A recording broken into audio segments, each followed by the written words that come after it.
Hey now, good Monday afternoon. This is 580 Sports Talk. I'm Brendan Dworzinski. He is Dan Lucero. We are here with you from 3 until 6 this afternoon for a brand new edition of 580 Sports Talk. And we've got so much to get to over the course of the show today. We'll talk a little Royals to lead things off. It wasn't great. In fact, one of the best stories, or at least one of the things most worth paying attention to over the duration of the season, might be in dire straits right now, and that's Kris Bubic. That is really bad and scary and concerning. So we'll get to that. The Royals just stunk this weekend in general. There's no shame in losing to the Braves. There's none. That's a really good team. A lot better. Like there's a gulf in class between the Braves and the Royals. That's pretty evident. But that doesn't mean it doesn't hurt to see non-competitive game, competitive game, and loss. Like that's a tough weekend. 24-10 was the scoring discrepancy in 3 games. Yeah. That's not and pretty. I have to imagine it made matters worse if you were a Royals fan who tuned in or you were at the ballpark. And that place sounded like, what do they call it in Atlanta? Truist Park? Is that the name of it? Yeah. It sounded like a Braves home game. Yeah, it sounded like a Braves home game on TV. It sounded like a Braves home game on the radio. Could only imagine how it made that sound at the ballpark. That's tough. Yeah. Like that is one of the least pleasant experiences you can have as a fan is when there are more fans of the opposing team, the visiting team, in your park. Yeah. But you reap what you sow. And 6 years of bad baseball, plus the Superstation generation being of ticket buying age. Yep. This is what you get. Yeah, I imagine there are tons of people in the greater Kansas City metropolitan area who probably grew up, even if they're from the area, they may have grown up with 3 baseball teams. They grew up with the Royals, they grew up with the Braves on TBS, and they grew up with the Cubs on WGN. Listen, man, if expansion had not awarded a Major League Baseball franchise to the state of Colorado and the city of Denver in 1993, and many days I wish they had never done that, I would be the biggest Atlanta Braves fan you've ever seen. I would have been, I'd wear a Ronald Acuna jersey every day. Yeah, I get it. I completely get it. I knew tons of kids when I was at KU when we talked baseball when summertime came around. They're like, yeah, I'm a Royals fan, but like I remember when I was a kid, I'd come home from school and we watched the Cubs on WGN because they played in the afternoons. Like, I get it. I miss those days, man. I miss the Superstation era. Come on, put those games back on. You don't need to show like 3 hours of American Dad TBS. Give us some Braves games. Yeah. I miss my workday being over at 3:00. We used to have a country. Just kidding. Yeah, right? I don't need to watch like 8 episodes of The Big Bang Theory. Put on something else on WGN. Make WGN national again, too. That's a story for a different day. We do have some Royals to get to coming up here in just a few minutes. We'll also recap the rest of the weekend with the good, the bad, and the ugly. And we'll talk to Matt Verderame of Sports Illustrated. A lot to get to with the NFL draft just now. How many? 10 days away? 10 days away from the start of the NFL draft. A lot of rumors circulating around. We'll get to some of those in Mock Draft Monday, which will lead off the 4:00 hour. A little bit of a different Mock Draft Monday. Last week, we just corralled a bunch, lassoed up a bunch from around the internet, and then broke them down. Our thoughts on picks for the Chiefs. Well, myself and Dan and Jake LeBon and Fulton Caster, we all did 3-round Chiefs mock drafts earlier today, thanks to the fine folks at NFL Mock Draft Database. And a lot of very similar picks. In fact, mine and Dan's drafts, wildly similar. Jake and Dan's drafts, wildly similar. Fulton's was a little bit different, a little bit. So we will get to all those and the fact that we got to very similar results by showing very different work. So we'll get to that coming up in the 4:00 hour. Also coming up today from the NFL, Jalen Hurts is now the highest paid quarterback by one metric in the NFL. He got a huge extension. What does that mean for him, the NFC, and the rest of the NFL? A lot of money for Justin Herbert and for Joe Burrow. That's what that means.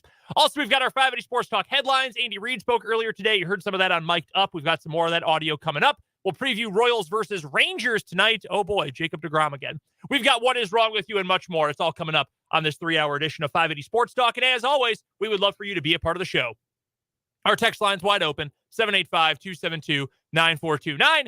And our YouTube live stream is up and running as well. Go to youtube.com, search for our channel. It's called Sports on 580 WIBW. Lots of content going up. We've been posting a bunch of the YouTube shorts recently about some of the players that KU and K-State are recruiting out of the transfer portal. Had one go up today about the Chiefs wide receiver room. Those are gaining some traction. Go check those out. Check out the live streams and all of our video content on YouTube. Sports on 580 WIBW. Vance in the YouTube comments already with a what's up?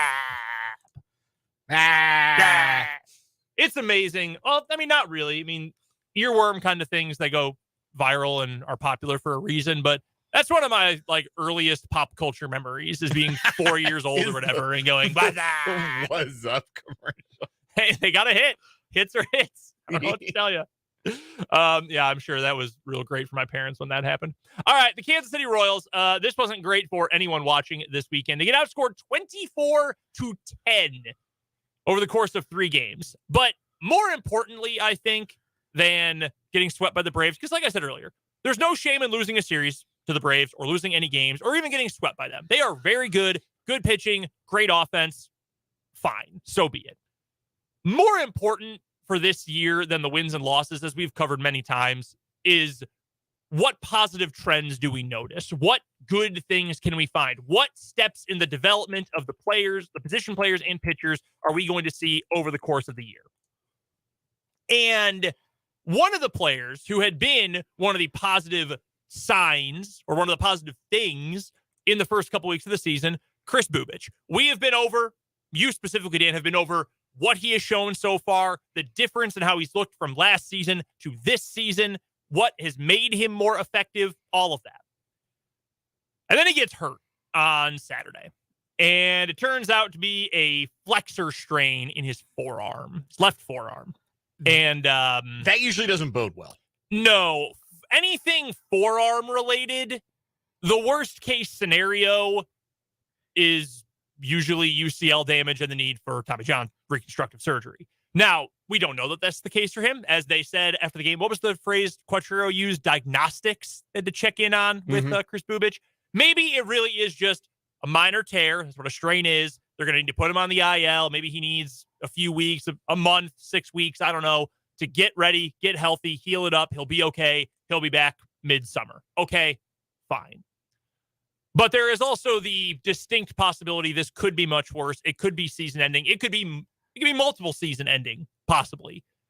That sucks for Kris Bubic. And I know we didn't have a ton to go on, and he didn't pitch well, but he also said he was hurt and it hurt early in the game by this, which contributed to it. I can't think of a bigger kick in the you-know-what early in the season with a guy who was showing, wow, maybe this is instant proof of concept for this new pitching coaching staff and development staff to be lost for truly God only knows how much time. It just sucks. Yeah, it is a huge bummer for Bubic. And you could pretty readily tell on Saturday. So that was a game that got delayed with the rain. And it was kind of a cold and gray and not altogether fun day to be at the ballpark. And that was before the game started and the Braves did what they did. But Bubic's velocity was down. Like, that was one of the things we talked about that seemed to bode well for this being real improvement is Kris Bubic's fastball was up 2 ticks from last year. It had been sitting about 91 miles an hour on average the last couple of seasons. And in his first 2 starts, it was sitting at 93 and holding pretty firm at 93, 94. And that's good. I mean, it's better to throw hard than less hard. Velocity is king. And yeah, it doesn't do you any good if you can't locate it or if you just throw it down the middle. But an uptick in velocity was clearly a positive thing for Kris Bubic. And he comes out on Saturday and the fastball's averaging 90 miles an hour. And the first thing you think is, boy, that ain't good. That doesn't portend well. But at the same time, I saw the Royals get a lot of criticism for this on social media. Like, they should have known something was wrong and they should have gotten him out of the game right away. And they might have pitched himself into more damage. Yeah, I'm telling you right now, like, and Quattrero said as much after the game, sometimes you just don't throw as hard in cold weather. It's harder to get loose and you're not throwing as hard. And I can understand where they might have looked at Bubic's average fastballs in that first inning and thought, yeah, it's probably weather related. He's just not getting it up there. He's not running it up there. Everybody's velocity was down that day.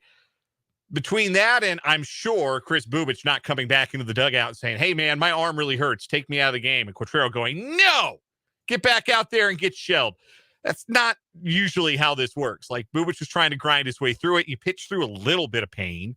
Like, there gets a point where you can't do it, but Bubic hadn't reached that point physically. And between that and the evidence that the coaching staff had available to them, I don't think they did wrong by Chris Bubic on Saturday. I don't think that was a step backwards. I don't think that's a demerit as far as how this coaching staff, how attentive they are and things like that. I just think it's a bad situation. And again, really unfortunate that a pitcher who looked to be on his way to, if not a breakout, then at least an improvement this season. It could be a while before we see Chris Bubic on the mound again. And I hope that we are able to see him on the mound again very soon and not, say, in the middle of 2024. But sometimes that's where this goes. So you fear the worst, but obviously hope for the best for Chris. And I want to be delicate in how I say this because no one would ever hope that Chris Bubic got hurt and say, well, we don't have to watch him anymore. Like, no one would ever say such a thing. But it is cruel in a way that after an entire offseason of, oh, my God, we got to watch Chris Bubic pitch. Oh, my God, he's going to be the fifth starter. Good Lord. And, well, dang, suddenly he became one of the more watchable parts of the team in a hurry. And now to have this happen, it's brutal for him and tough to watch as a fan or someone who covers the team as well. Along with that, the team is not very good. Not that we're surprised by any of that, but this was a tough watch this weekend.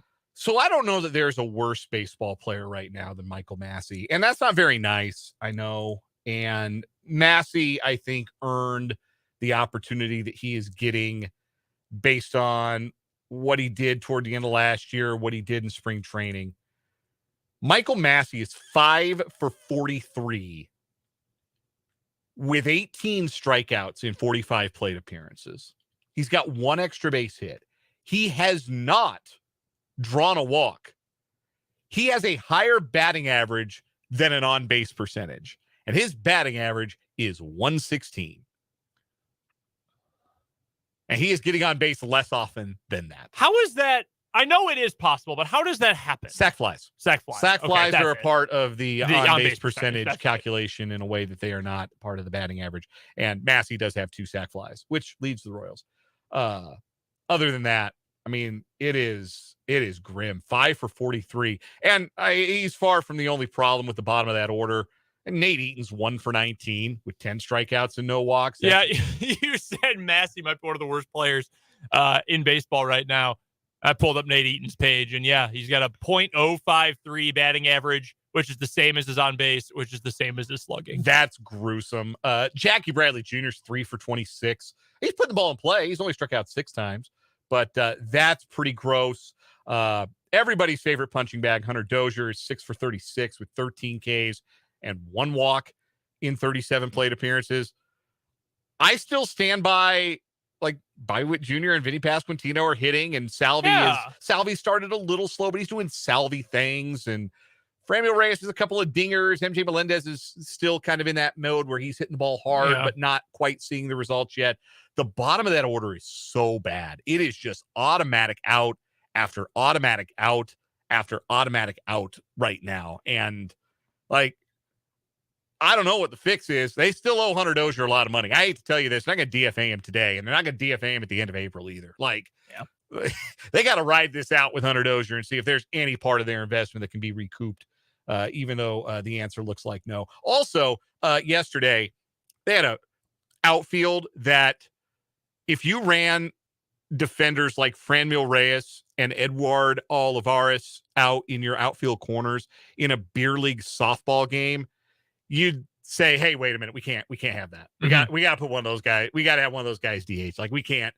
Like, Franmil at least hauled a few in. Yeah. Eddie O misplayed a pretty routine sinking liner into a triple that scored a couple of runs, and that's why the outing got away from Greinke. And in a 1-run game, that ended up being pretty important because it went from no score to 2-0 on the triple. I think they did score a triple, which was hilarious. Yeah. And then the very next batter hit the sac fly to make it 3-0. And then all of a sudden you're playing from behind again.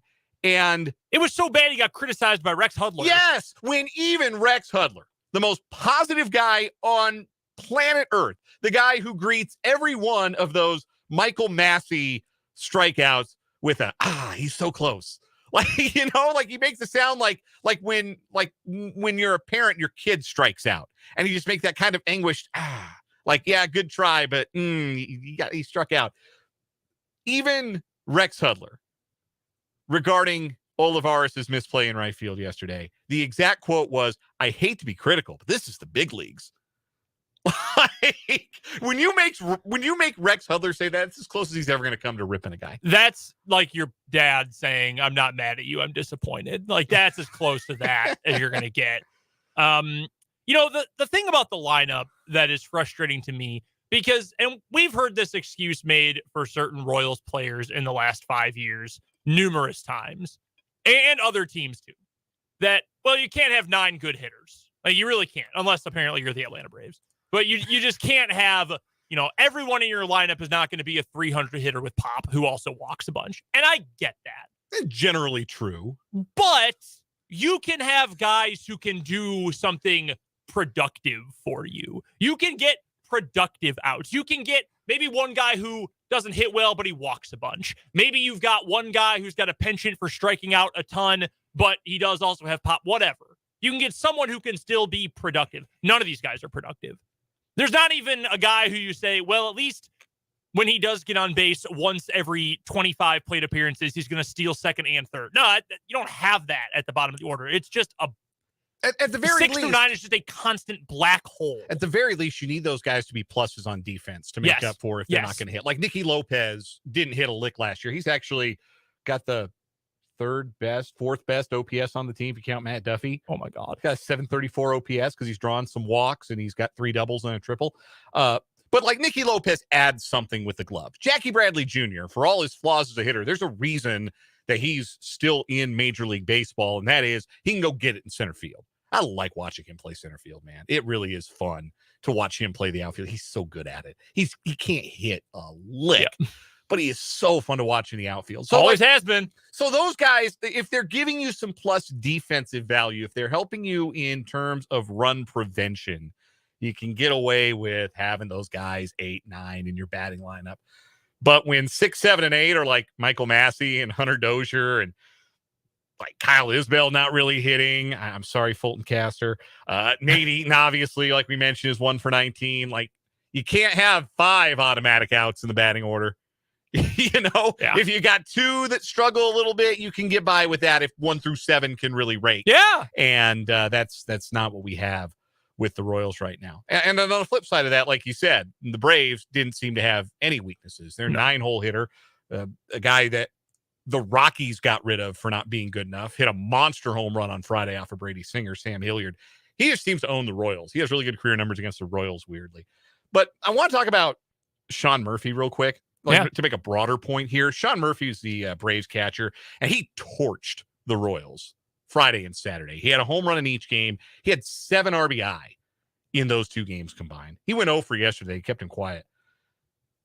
Sean Murphy so far this year, OPS near 1,100. He's got 3 dingers, 13 RBI. He won a Gold Glove at catcher 2 years ago, played 148 games, most of them behind the dish last year for Oakland. Oakland was dying to get rid of Sean Murphy. Anybody could have had him for the right price. Anybody could have had Sean Murphy. I'm extremely mad my favorite team didn't get him because we're starting freaking Yan Gomes. The Rockies have literally never had a good catcher. Like, literally never, ever, ever. The best they've ever had is probably Chris Iannetta. Like, they've never had a good catcher. 2 months to Jonathan Lucroy, and that's about it. Extremely mean to Tony Wolters, but that's fine. Apologies to hero of the wild card game of 2018, Tony Wolters. But any team in baseball could have had Sean Murphy for the low price of a couple of prospects. And some teams don't need him, right? Like the Royals probably say, we got Salvador Perez and MJ Melendez. We're good at catcher. We don't maybe need a Sean Murphy. But the Braves went and got Sean Murphy, despite the fact the Braves already had Travis d'Arnaud to do the bulk of their catching. And although d'Arnaud is injured, didn't play this weekend, he's been one of the best offensive catchers in baseball the last couple of years. Yeah. They already had William Contreras, who was an all-star, doing some catching for them last year. And they said, no, let's go out and let's get Sean Murphy. Let's go out and get a guy who's well above average hitter, has some power, has won a Gold Glove. Let's go out and upgrade our team in this fashion because We're trying to win. We're trying to build a great team. We're not content with building a good one. We need to build a great one because there's an arms race going on in the National League East with all the money the Mets are spending and all the money that the Phillies have spent the last few years as well. And it's just emblematic to me. It shows you why the gulf is so wide, why there's such a chasm between the really good teams in baseball and the not good teams in baseball. At the very least, right now, the Royals have an ethos. They're bad for a reason. They're bad because they're playing a lot of young guys and they're moving their young core position players through the major leagues. And they're bad with a purpose. There are a lot of teams out there that are bad with no purpose at all. Don't seem to have much of an ethos about why it is that they're bad. But there's such a gulf between the teams that are bad, the teams that aren't trying, the teams that could have had a Sean Murphy and said, nah, that might have made us too good. And then the team like the Braves, who had two excellent catchers last year and said, well, what if we could do better? And that's why the Braves are where they are, and that's why the Royals are where they are. I mean, it's the market inefficiency is having a front office and an ownership group that actually want to have good players. Like the A's have had in recent years and given up all of them. Sean Murphy, one of the best offensive catchers in baseball. Matt Olson, phenomenal offensive player. Matt Chapman, very good offensive player. All those guys. How many other guys have the A's had in the last decade that just said, we're good. You can leave, or we'll just trade you for peanuts. You could probably build a playoff caliber team with just A's cast-offs. Guys the A's let get away before they maybe even reach the primes of their careers. You have the Reds, who have done similar with many players. The Pirates are a Ponzi scheme like that. And then you've got the Braves who said, okay, well, if you're just going to give these players away, we'll take them. Yeah. Okay, great. Sure. Awesome. It just sucks. We've been over this so many times on this program over the years, but it just really sucks that that's the way baseball is built now, that it's like a big deal and it's worth talking about that certain teams want to win. That's not how it should be. That's never how it should be. And want to win in a traditional way. Just get good players. Like the Rays have won a bunch of regular season games and win a bunch, but they're like a TI-84 turned into a baseball team. Like that's not even like normal baseball building. And now you've got so many other teams that, well, we want to follow the Rays model. So you don't want to pay anyone. You just don't want to spend any money to actually get the good players. That's what that says. We have a texter from the 913 on the text line, which is 785-272-9429, who asked why you think the Royals have been a punching bag forever. Is it bad organizational support? It's never just one thing when you look at the Royals' history. But, you go back to they were an expansion team, and they took their expansion lumps for the better part of their first decade, and then, well, really half decade, and then they were maybe a model franchise, certainly in the American League from about the mid 70s to their last playoff appearance obviously was in 85. They were pretty competitive through the late 80s and even a little bit into the early 90s. And then it only got really bad through the late 90s and like the entire 2000s. Yeah. But the history of the Royals says that they're like a prospector and they're going to go pan for gold. And every now and again, they're going to hit gold. They're going to come up with, at the same time, Willie Wilson and George Brett and Amos Otis and Hal McRae, and they're going to find all those guys and it congeals together into a championship caliber team. Or they're going to go out on a prospecting mission and they're going to find Salvador Perez and Mike Moustakas and Eric Hosmer and all of that. And it's going to gel together and it's going to be something really cool. But the thing about it is sometimes you don't always strike gold, and the Royals have struggled historically the last 20, 30 years to consistently generate talent from their minor league system, from their scouting in those ways. And the other part of it is they don't go out and buy any gold either. Yeah. It's like, I don't know what Jordan Lyles is or Hunter Dozier is. Pyrite. That's essentially what they are. I do want to also mention this because this is a great science burn from Christopher in the YouTube comments. I'm going to rename the bottom four of the lineup Singus X1 because it's a sucking black hole. Ooh. That's mean and really, really funny. We got a high-minded listenership. Yeah, we really do. That. The upper crust here. We got PBS words going on in the text line and YouTube feed. We do have to get to our first time out of the program. We'll talk some more Royals later on in the show. We'll get to a break. We'll come back, recap the weekend with the good, the bad, and the ugly on 580 Sports Talk.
recapping the weekend with the good, the bad, and the ugly here on 580 Sports Talk in this 3 o'clock hour on a Monday afternoon. The good for me, two. One, it was my anniversary yesterday. That was lovely. Had a delicious meal. Shout out to Garazzo's in Overland Park. Phenomenal Italian food. Had just like fettuccine with, they called it spicy Diablo sauce and like skewered grilled chicken on top. Oh, it was really good.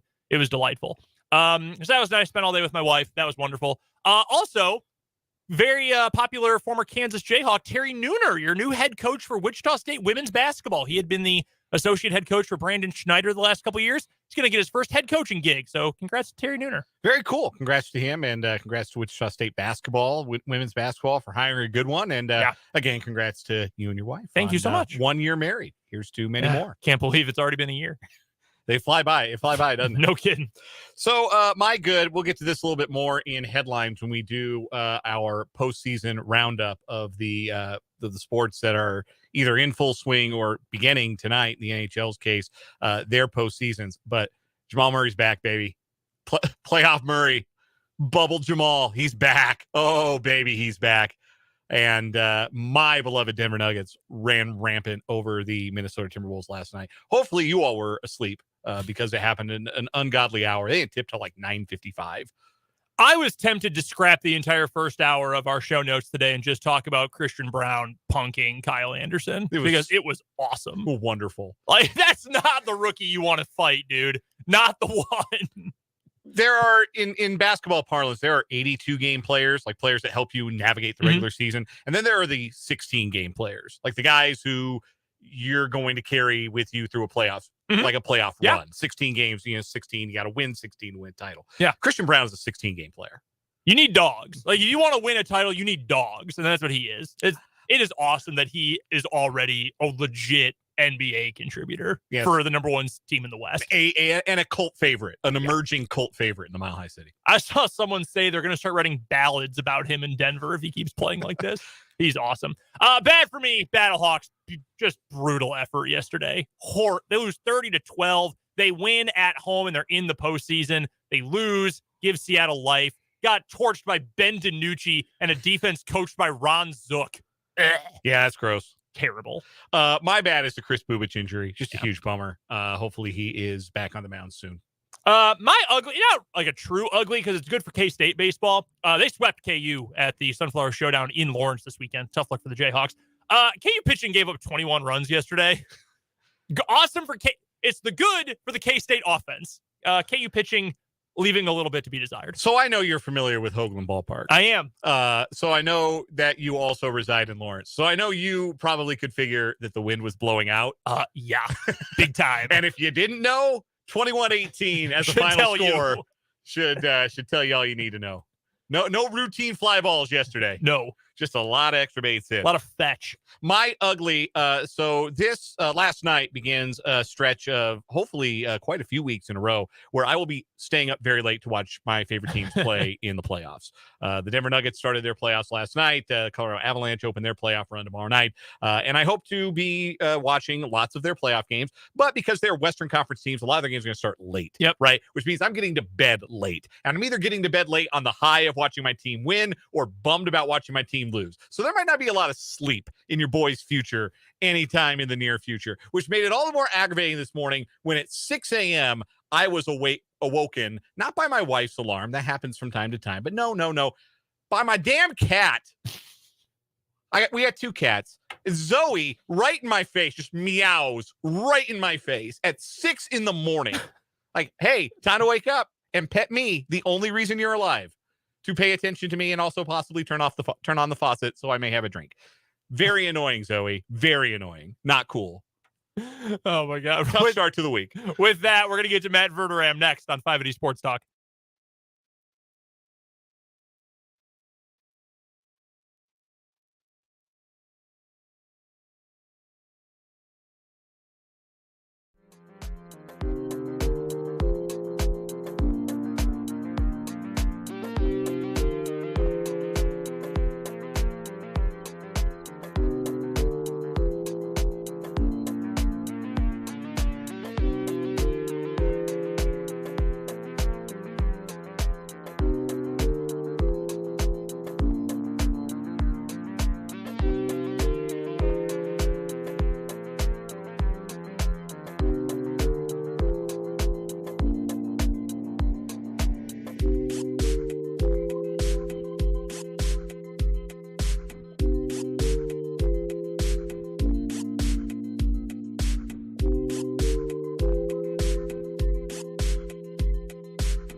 joined every Monday, bottom of the 3 o'clock hour, by Matt Verderame from Sports Illustrated for our weekly talk about all things National Football League. You can find Matt's tremendous work covering the NFL over at Sports Illustrated and SI.com. And, of course, you can find him on Twitter as well, at Matt Verderame. What's going on, Matt? How are you? How was your weekend?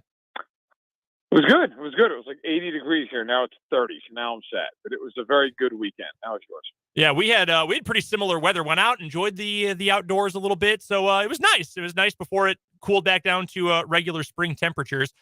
We've got a lot to get to with the NFL draft now just 10 days away. The first round anyway, just 10 days away. And a couple of storylines at the very top of the draft. We'll start with pick number 2 overall. The Houston Texans are there. It's been the assumption by most people that they're going to take a quarterback there, whether it is CJ Stroud or maybe they want to go for the big swing and Anthony Richardson. Maybe for some reason they love Will Levis. But now there's some rumors out there, and maybe this is just classic smokescreen stuff, that they may not be interested in a quarterback. Have you heard anything about what Houston's interests currently are 10 days from the draft? I spent a lot of the last 2 or 3 days trying to talk to people in the league and run down some of this because it has been out there. And I'll say this. If Bryce Young goes to the Panthers, which despite my mock draft that had Stroud going to the Panthers, I think it is probably most likely after talking to people that Young will be the pick there. If he goes there, I think it's very real that the Texans might not take a quarterback. Look, the reality is Richardson is tantalizing, but he's very raw. He has not even thrown 900 passes between college and high school.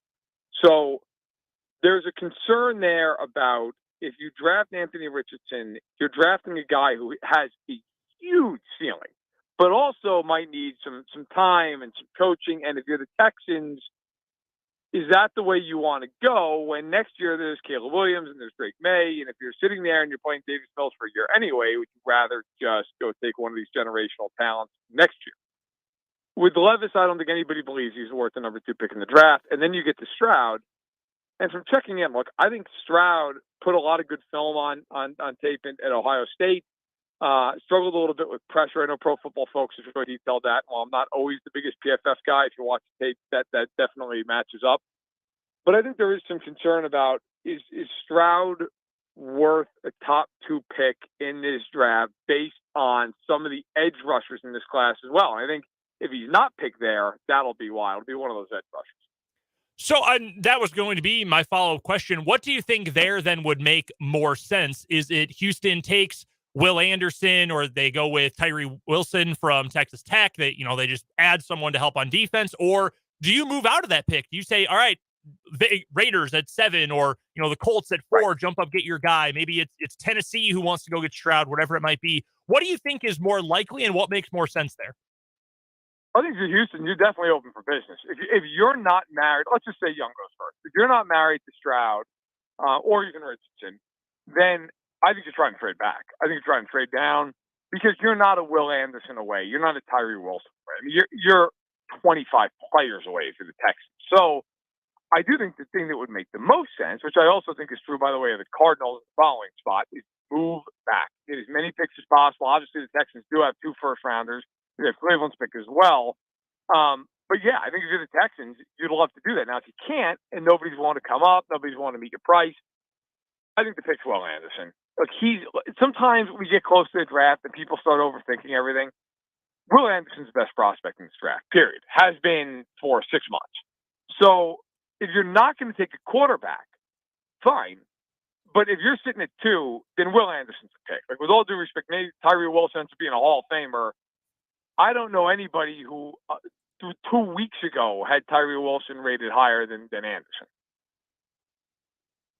Our guest is Matt Verderame of Sports Illustrated. He joins us every Monday here on 580 Sports Talk about the latest news from the National Football League. You can find Matt's work at Sports Illustrated and find him on Twitter at Matt Verderame. Matt, big quarterback news today. Jalen Hurts got himself a big bag, 5 years, $255 million, $179.304 million guaranteed per Adam Schefter. Very specific. Got it down to the thousandth on the decimal there. But yeah. Hurts obviously has grown by leaps and bounds as a player. I thought he was a player that even in college, you could see the growth was evident for him every year at Alabama, then at Oklahoma, and now the growth that he's experienced as the quarterback of the NFC champion Philadelphia Eagles. How much better do you think Jalen Hurts can get? How high is his ceiling as the quarterback of the Eagles? Oh, I think it's really high. You saw it in the Super Bowl. I thought that was the best game ever played in the NFL. I mean, really, genuinely, I thought, not even considering the circumstances, just in general, just overall. And then when you factor in the circumstances, it was spectacular. If they're playing anybody else, probably win that game. They just ran to Mahomes. But I think his ceiling is a guy that you pretty much pencil in every year as a Pro Bowl level player, as a guy who's going to compete for an All-Pro team, a guy who maybe even gets to an MVP or two at some point in his career. I mean, I think he's that level of a player. I remember when he came out, he was coming out of Oklahoma. You know, a lot of people will remember he also was at Alabama before Oklahoma. And a lot of people in the league that I spoke to back then said, hey, look, he's super impressive, not just because he thrived at Oklahoma, but he played under Saban. He played under Lincoln Riley. He was so graceful and such a good teammate in the way he handled the situation with Tua at Alabama. I'm not surprised that he succeeded. I'm really not. I think it's great for him that he got the contract he got. I think he deserves it. And I'll tell you what, it's that contract is just making life even more difficult on the Bengals and the Chargers, who have to pay Herbert and Burrow. I think the Ravens are probably happy in the sense that it's not fully guaranteed. They're probably not thrilled in the sense it's up over $50 million a year. Because if you're Lamar Jackson, you're looking at that going, great, cool. Now I want more than $51 million a year. It's going to be very interesting. That leads right into my follow-up. Are you surprised that the Eagles got a Hurts deal done before Cincinnati and the Chargers were able to come to terms with Joe Burrow or Justin Herbert, respectively? No, I'm not, because Howie Roseman, along with Brett Veach, in my estimation, they're the two best GMs in sports, or at least in the NFL. And I'm not surprised that Howie Roseman beat everybody to the punch doing this. He understands the business. He understands reality. If he sits there and waits, he's paying him $55 million a year. I wrote a piece, must have been October, maybe even late September, and I asked 3 prominent agents who have done major deals in their careers, if you repped Burrow or you repped Herbert, what would you ask for in negotiations, assuming those guys have good years? And they all independently said $55 million a year. And now with Hurts getting paid $51 million, that 55 is just more and more in focus. Like, I think if you're Burrow, you want to get paid more than Hurts, and frankly, I think deserves to get paid a little bit more than Hurts. He's had more excellence to this point in his career. Herbert is an interesting case. Herbert's the one I'm really interested in, because Burrow can sit there and say, look, I've gone to a Super Bowl. I've gone to 2 AFC title games. I mean, nobody doubts his credentials. Herbert's never won anything. As great as he is, as talented as he is, he's won nothing. And that is at some point going to come up in negotiations. And how that gets handled is going to be fascinating. Don't forget, when you sign these guys, you got to throw all that guaranteed money into escrow. The Chargers are coming off of a couple of years ago having to pay a $650 million relocation fee, and they're dealing with legal battles inside the Spanos family over this team. That is going to be a fascinating situation as those two sides try to broker a deal. Another big piece of NFL news from just before the weekend, the news that it appears that there is a buyer for the Washington Commanders, and that Dan Snyder's era as the owner of that franchise and the dysfunction that has seemed to loom over that franchise like a cloud for the better part of the last 2 decades may soon lift. How big a deal is that for the Commanders as a football operation? And how soon do you think that the Commanders can get back to being a regular NFL franchise, a functional one? Oh, that's the best thing that's happened to them since they won the Super Bowl in 1991. And I'm not exaggerating. And that's easily the best thing that's happened to them. They got paroled. So, look, I am actually really familiar with Josh Harris, the leading buyer of this group. I know it's not official yet, but assuming that goes through. In hockey, I'm a Devils fan, and he owns the New Jersey Devils. He also owns Philadelphia 76ers. They are not afraid to spend money. That is not, if you look at his time with the Sixers and with the Devils, both those teams, they have not been shy about going out and acquiring stars. They have not been afraid to pay these guys. So if you're Washington and you're a Commanders fan, you're a Commanders fan, it's a great new day, because you also, not only do you have an owner come in who's got a proven track record to other sports that'll spend money, but he's been an owner. He understands. I think that's a learning curve. A lot of guys that come in, and even if they have the money and the want to, and I think David Tepper's a perfect example of Carolina. So it's hard. That's a whole nother realm of business. Harris is used to it. He understands it. So I think for him and his group, they're going to come in hitting the ground running. I think it's a great day for Washington, D.C. I do not think it's going to take all that long as they find the quarterback. That, of course, is the big thing. I still will maintain, if I'm Washington and I'm that new ownership group, you want to make a splash, make an offer sheet to Lamar Jackson, who is 50 minutes up the street. That would be a real good way to sell a lot of jerseys, get a lot of interest back in that franchise. Chatting with Matt Verderame from Sports Illustrated, joining us on 580 Sports Talk on this Monday afternoon. Go follow Matt on Twitter at Matt Verderame, and you can find his work covering the NFL over at Sports Illustrated. Matt, before we let you go, I wanted to ask you a little bit about that mock draft. You mentioned it earlier, and everyone can, again, go find that over at SI.com right now. First round, 31 picks this year, no pick for the Dolphins. What would you say from your mock draft was your favorite pick, whether it was just one that it just felt right, or it was your favorite fit, or it felt like it was the most fun pick? What would you say was your favorite pick you made in that mock draft? I think of all of them, I'll say this. The hardest pick I had to make was, where is Jalen Carter going?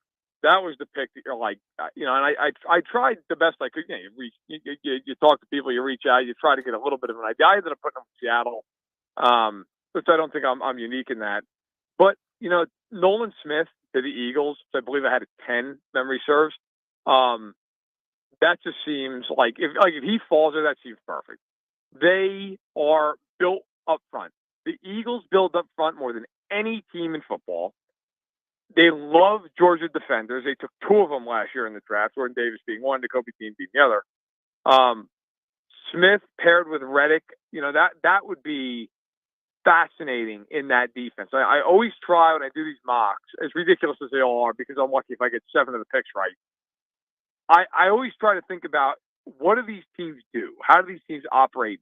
And there are certain teams it's kind of hard because they're all over the place, or they change front offices all the time.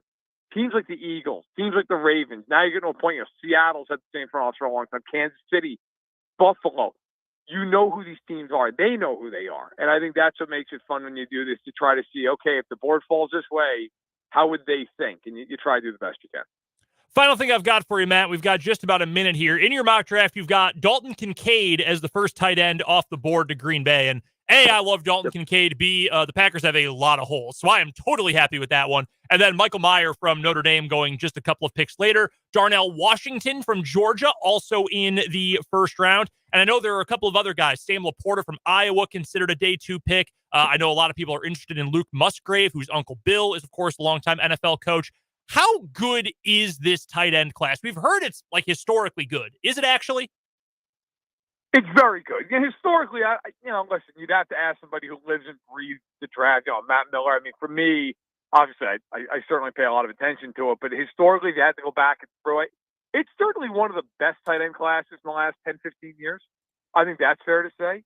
I think you for sure are going to get Kincaid and Meyer in the first round. Then, Washington for me was he's a borderline first round pick. The way my mock fell, I did have him in the first round. Musgrave's a guy I could see a team taking late in the first round and probably second round, but not impossible to go in the first. So yeah, I think, let's put it this way: in the top 50 picks, I think you're going to get 5 tight ends. That's pretty good. A lot of years you might get 1 or 2. So I think this is an interesting year for tight ends, and if you need a tight end, it's certainly a good year for that. Make sure you go check out Matt Verderame's mock draft right now over at SI.com. Check out all of his work covering the NFL, in fact, at Sports Illustrated. You can also find Matt on Twitter. His handle is at Matt Verderame, and he joins us every single Monday, bottom of the 3 o'clock hour, to talk all things NFL here on 580 Sports Talk. Matt, we appreciate the time. Thank you so much, and we will talk to you next week as we finally hit draft week. Sounds good, guys. Take care. That is Matt Verderame, who covers the NFL for Sports Illustrated and SI.com. That's a lot of tight ends. Like, you don't usually think, usually if you get 1 or 2, that's wow. Or certainly the Packers or any of those teams that could really use one. This is the year. Like, you're not going to get borderline 5 first-round caliber tight ends for a long time. It could be a long time before you see that again. We've got to get to a break for the news. We'll come back. We've got Mock Draft Monday to lead off the 4 o'clock hour of 580 Sports Talk.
now, 4 o'clock hour of 580 Sports Talk, just getting underway on 580 WIBW and FM 104.9, online at 580WIBW.com, and on YouTube on our channel, Sports on 580 WIBW. Thank you so much for joining myself, Brendan Dworzinski, as well as Dan Lucero, for the show on this Monday.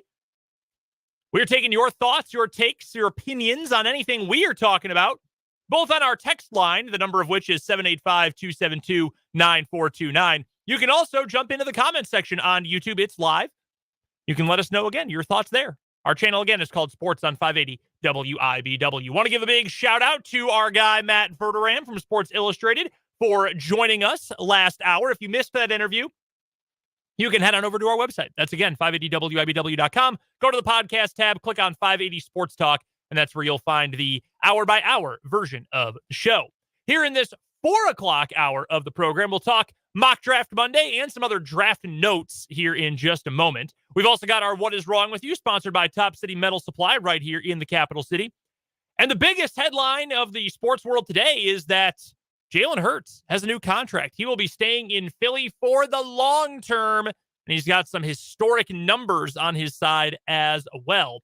So we will talk about Jalen Hurts' new deal and what that means for the rest of the National Football League coming up later on this hour. But we're going to get to the newest members, soon to be, of the NFL. I did want to ask a couple of different things here. One, I just saw right as the hour was starting, we now know what the, who is going to be doing the broadcasts for all the different networks, like what personalities they're going to have.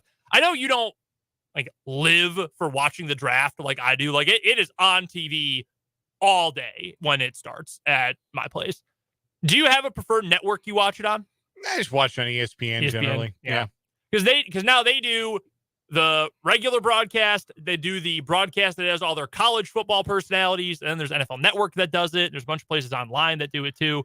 Now and again, I might flip to NFL Network just for a different perspective. But there's a reason ESPN's done it for all those years. I watch NFL Network for the last day, because then they mostly stick to the football stuff and they actually do all the picks. ESPN, I think, too often it's like, oh, well, here's a guy you may have heard of. Anyway, let's talk about pick number 1 again, which I'd rather talk about the football.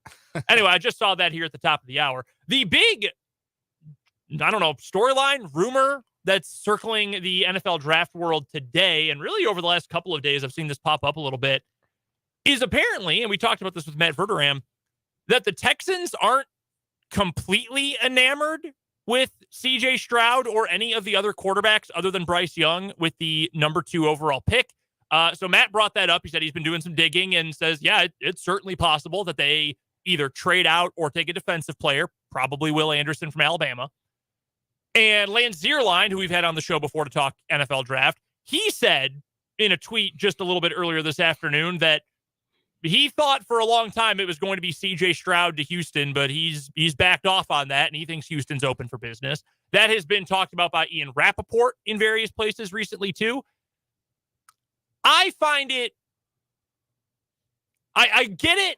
If you don't think he's the right guy, I can get saying next year we will have the right guy because Drake May is going to be available and Caleb Williams is going to be available and all of that. But what if you're too good to get one of them? If you finish 5-12, that might only be the 3rd worst record in the league. And the way it's shaping up now, those two, really, really, really good quarterback prospects, they might be gone 1-2. Those teams might not be trading away. They might be saying, no, we need quarterbacks. We're taking these guys. So you might not get your guy anyway. And also, you want to waste another year of that? Nico Collins, nice player. That rookie contract is expiring not too far from now. You really want to burn a year of what could be a breakout season? So they've actually built a kind of nice defense for DeMeco Ryans' first year. You want to waste some of those young pieces? I get maybe Stroud's not the best prospect, but I don't understand that. I understand it, but I would never do that. Well, I guess the alternative is take Anthony Richardson if he's there. I have come all the way back around. I have done the full 360 on Anthony Richardson. Really? From thinking that he was maybe the best quarterback prospect in the country after the way he played against Utah in the first game of the college football season last year, to about midway through last season thinking, oh, wait, he can't complete any passes. Maybe he's actually bad, to the more I've read about him, the more that I've watched some of the film that people have put out there on him and seen how much he was kind of let down by scheme and by wide receivers and things like that. I do think Anthony Richardson is ready. I think a team could draft him with the idea that he could benefit from a year on the sideline, but I think if a team wanted to put him in and play him day one physically, he'd figure it out. Like, it might be a slow, bumpy first year, but he'd get there. He'd figure it out. He might not make you a playoff team in year one, but by the end of year one, if you played him right off the rip, you would feel like, okay, yeah, we're going in the right direction with this guy. See, I think I've gone the other way. Really? He wasn't in the top 100 passers in the country in completion percentage. I know that's not everything, but like, we're talking about dudes who like just got off the bench, true freshman QBs at like Old Dominion who are completing more passes than this guy. And it's not a lot of pitch and catch to their offense. Not a lot of pitch and catch. No. And there have been quarterbacks who haven't been, you know, who won an MVP and a Heisman Trophy and a national championship and was never especially accurate? Cam Newton. And that is in a way a great comparison, in a way a very unfair comparison for unfortunately very obvious reasons. Like, tall, athletic, black quarterback. Oh, Cam Newton. Yeah. Okay. But huge arm, not especially accurate, great runner. I don't think they're the same kind of runner, but you can understand why. Mm-hmm. I have a hard time trusting someone who has so little, like, production's not everything, but so little of it worries me. Another guy who is similar in a sense, Luke Musgrave. We talked about him coming up with the tight ends last hour. He's got NFL pedigree. His uncle played in the NFL for years and has been a coach forever. I believe he has another relative who is a professional athlete. He played like 8 sports growing up. He was a top 5 prospect in the state of Oregon. He was one of the best tight end athletic testers ever, only surpassed by Darnell Washington from Georgia this year. He has like 13 career starts. He missed almost all of last season because he was injured. And his career high in receiving yards is like 300. Like, he hasn't played. So you can tell me all about, he's a great tester and he's got great hands and his routes are awesome. I don't really know that he can play. And maybe for Richardson, it simply comes down to, it was a bad, like, development at Florida has been bad because they've had so many coaching problems. Mullen just did not care by the end of his tenure there. You had the first year under Billy Napier, so things are all out of sorts. I don't know. I've gone back and forth a lot because how much do you trust that he's a smart guy? Because by all accounts, Anthony Richardson's like incredibly both just smart and football smart by all accounts. So maybe that's the difference maker. I don't know. That's the other thing too. This is so unprecedented to have a guy who's this good of an athlete who also like can't hit a 10-yard out. Yeah, like the numbers don't line up to the tools, right? And at some point you do have to say that the numbers do matter. But I might go all the way back by 5 o'clock. Like, I've never seen a prospect like this. I don't think anyone has. I think he's my favorite quarterback prospect. I shouldn't say. I like him a lot. I don't think I like him better than Bryce Young because Bryce Young, my concern about Bryce Young is that he is built like a swimsuit model. Like, he is very slight and there's just not a lot to him. Oh, horrible visual. Right? Like, I've never forgotten. Somebody on Twitter once said he's built like Tila Tequila, and I thought it was maybe the meanest thing anybody's ever said about anyone before. But like, no, he's very slight. They're very slight build, not very tall, but he just knows how to play quarterback. Yes, he does. Like, better than maybe any prospect coming into the league the last handful of years. Just his knowledge, his ability to process, his ability to read the field, make throws. Like, it's remarkable. He is that deal.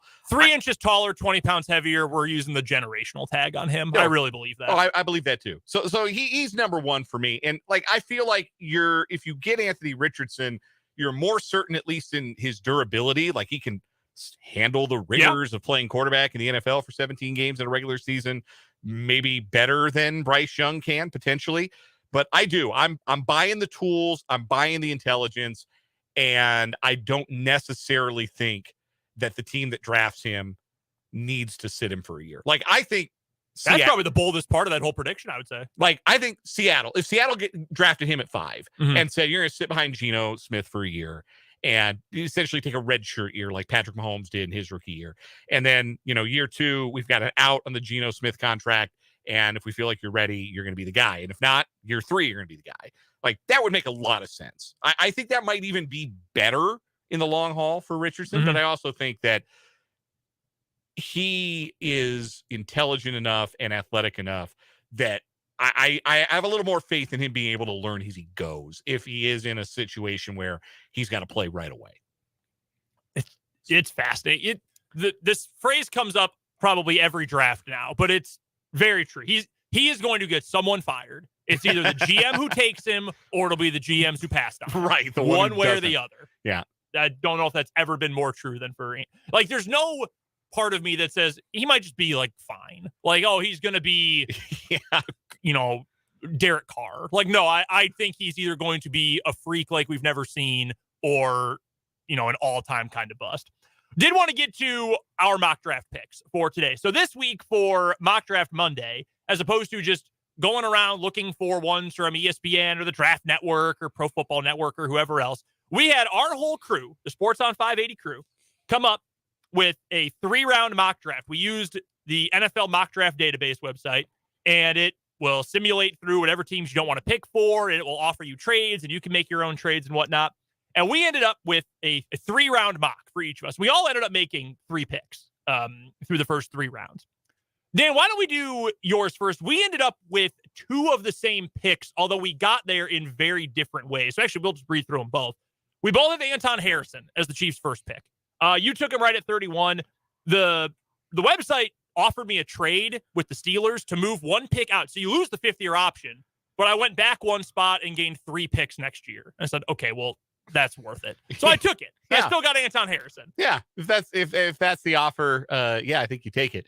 If there's one position that I think you could most forcefully argue that the Chiefs need to address in this draft, it's starting tackle. Mm-hmm. Unless you are a huge believer in Lucas Niang, and I worry about the injuries, but I thought he was a really good college player. Like when awesome college when player. The Chiefs drafted him, I believed he would be a starter in the NFL. Mm-hmm. So maybe that's still there, even with all of the injuries that he's had to fight through so far in his NFL career. That potential, that ceiling might still be there for Lucas Niang. But Anton Harrison can play day one. Mm-hmm. Anton Harrison could start at right tackle for me day one. And with that player on the board, I felt like he was the last of the tackle prospects. I felt like I could say that about confidently. Yeah, that's fair. And when 31 came up, I didn't love, like, Kincaid was off the board and Meyer was off the board at tight end. None of the wide receiver prospects were speaking to me.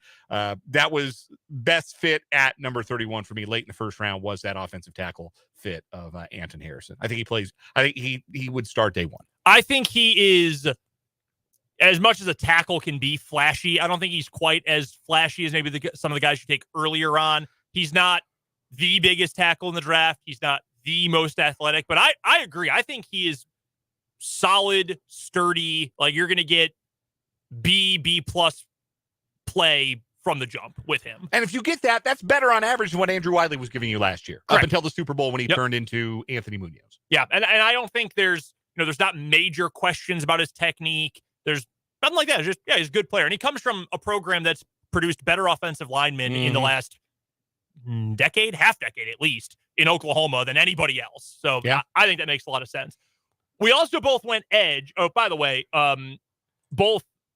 Jake also took an offensive lineman in the first round. He took DeJuan Jones from Ohio State, who's like 6'20", and Dalton Kincaid was Fulton's pick, the tight end from Utah. You've heard me talk about Dalton Kincaid. I know he's old. I know he's had injuries. I love Dalton Kincaid. If Dalton Kincaid were available at number 31 overall, I would sprint to the front of the room with the draft card with his name on it. I'd start looking on full sprint. I would look like Usain Bolt in his prime. I would need one of the interns in the front office to like start perusing TikTok. Like, where's the gas mask video? Like, what happened here that made this happen? What is going on? That would be a steal. We both had edge rushers in the second round. In fact, the entire crew had edge rushers in the second round, and 3 of you guys had the same player.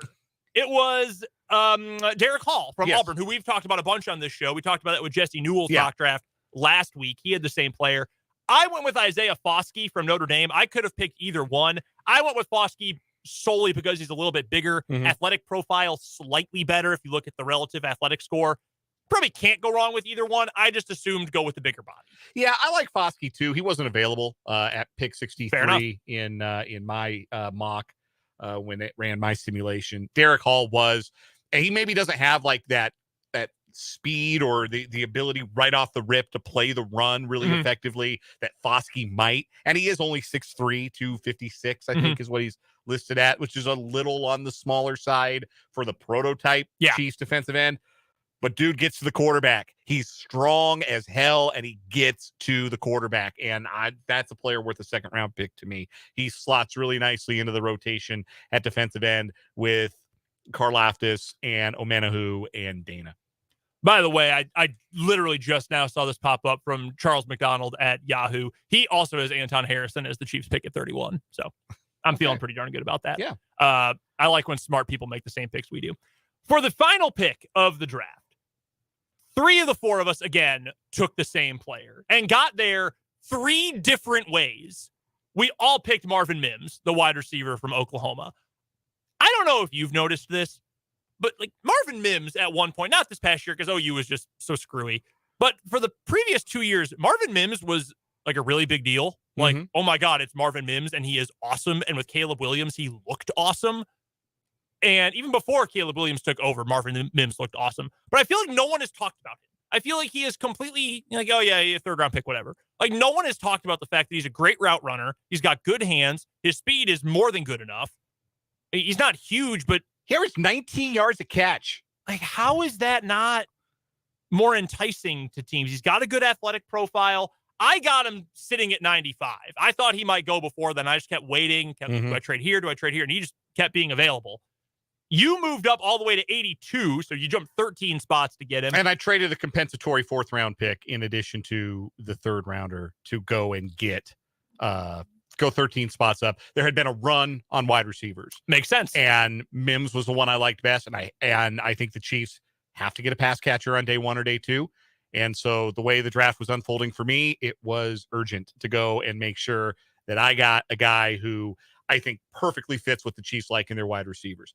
Ability to get open and create after the catch. His ability after the catch is really outstanding. And I think would make him a real solid day 1 contributor in that receiving group. He's got all the traits of those guys who've played under Lincoln Riley who have had so much success at multiple levels. He can separate well. He gets open. Honestly, I think that offense, that collegiate system translates really well to what Andy Reid and company like to run at the NFL level in terms of knowing what everybody is doing all at the same time, having it be so in sync and the ability to separate, the fact that you can gain yak yardage. I think Mims is an awesome fit. Jake also moved up. He moved up 6 spots to go and get Marvin Mims. I think that'd be a wonderful pick for the Chiefs. I can't believe he hasn't gotten talked about more. Fulton's final pick in the 3rd round, he went with another defensive lineman. He went with Siaki Ika from Baylor. I don't dislike the pick. I was just a little surprised he didn't go a different direction. So he ended up tight end, edge, defensive line. That sounds like a Lucas Niang believer to me. Yeah. Yeah, it does. Or alternately, you feel comfortable enough, and this isn't just to talk about Fulton, but anyone who thinks, well, what are the Chiefs going to do in this draft? Or there's a super athletic, under the radar, maybe small school guy early on day 3, and we trust that Andy Heck can turn him into a starter. Either long-term in the future, or we're going to give Niang a shot, and if it doesn't work, we can put in, Joe Bowling Green to play in that spot. I don't know what it'll end up being, but I'm with you. That was the one thing that really stood out about this exercise today is that Fulton didn't take an offensive lineman, an offensive tackle. I would be shocked if there's not one of those in the first round. I think I would say it's like a 60% chance the Chiefs take an offensive tackle in the first round. That would be my percentage shot at it. It's just running through that. And I did the one for posterity, and then I kind of just ran through a couple more just to see like how is this unfolding for the machines? And if the Chiefs want like a star wide receiver tight end, they're going to have to move up. And I think we kind of have hit on that. The more we've talked about the draft, that's how this draft is likely to go. That there will be, starting in the late teens, early 20s, there's going to be a run on those pass catchers. There's going to be a run on those guys. Smith and Jigba and Addison at wide receiver and Meyer and Kincaid at tight end. So the way the draft unfolds, like those guys might not be there. And I think that offensive tackle is the bigger need for the Chiefs than edge. And I don't love, like, I've seen a couple mock drafts have Mozzie Smith from Michigan, the big defensive tackle. I don't love that idea in round one. I think I like the player, but I don't love that for pick number 31. I think that's maybe one. If that's a guy the Chiefs want, they could probably move back and get him early day 2. And I don't think they're going to do a lot of moving back. I think they're going to be, because again, they have 12 picks, right? Yeah, I think use them. Yeah. I think they're going to be aggressive and move up, if anything. So that's what I did in one situation. My mock draft to make sure that we got our hands on Marvin Mims. But back to the point about the first round. It does feel like the way this draft is going to shake out, it's a lot more likely they can find day 1 starter at offensive tackle, which I think has more value than a guy who might be a rotational edge rusher day 1. Based on what I know about this class, this entire draft class, if you want one of the really good tackles or you want one of the really good tight ends, you probably have to take him in the first round. Kincaid and Meyer specifically for the tight ends, but even Darnell Washington, there's so much potential there. He might be a first-round pick. And then there's a couple other guys who are probably round 2 guys, Laporta and Musgrave among them. Tackles, the early guys, Skoronski from Northwestern, who might get kicked inside. You've got Paris Johnson at Ohio State, Darnell Wright from Tennessee, who we've talked about, DeJuan Jones for Ohio State, and then Anton Harrison. You probably got to get those guys with your first pick. You probably don't have a chance by the time your second pick rolls around, in all likelihood. But the receiver depth is on day 2 this year. You look at Josh Downs, you look at Jalen Hyatt, you look at so many of the other guys that we've brought up. A.T. Perry, who I like a lot from Wake Forest. Yeah, that's a great call. I think he would be a really interesting fit for the Chiefs, by the way. Jonathan Mingo from Ole Miss. He's picked up a lot of steam online recently. And edge, too. There's a lot of day 2 edge.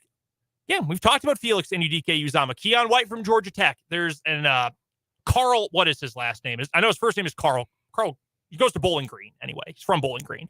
Might be Jones, but he is considered a day 3 guy. Chiefs are going to get a running back at some point. Carl Brooks. Thank you. Running back, 3rd, 4th round, around there. You can get that value later. So I think this works out pretty well for the Chiefs, to the point where I think if they don't end up taking an offensive tackle, I'd be pretty surprised in that first round, because you can get pretty good value after that too. Any thoughts you have on any of the draft prospects we've talked about, or any of your other favorite players in the draft? Let us know either in the YouTube comment section. Our channel's called Sports on 580 WIBW, or let us know on the text line, 785-272-9429. Let's take a quick time out. We will come on back. We've got today's What Is Wrong With You on 580 Sports Talk.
to find our first weekly winner in What Is Wrong With You on this April 17th. Brendan Dworzinski and Dan Lucero here with you on 580 Sports Talk, reminding you that our What Is Wrong With You is sponsored by our good friends at Top City Metal Supply, who cuts the metal you need to your specifications, saving time, money, and material. Never settle when it comes to your metal. Top City Metal Supply on South Topeka Boulevard, halfway between Frito-Lay and Forbes Field.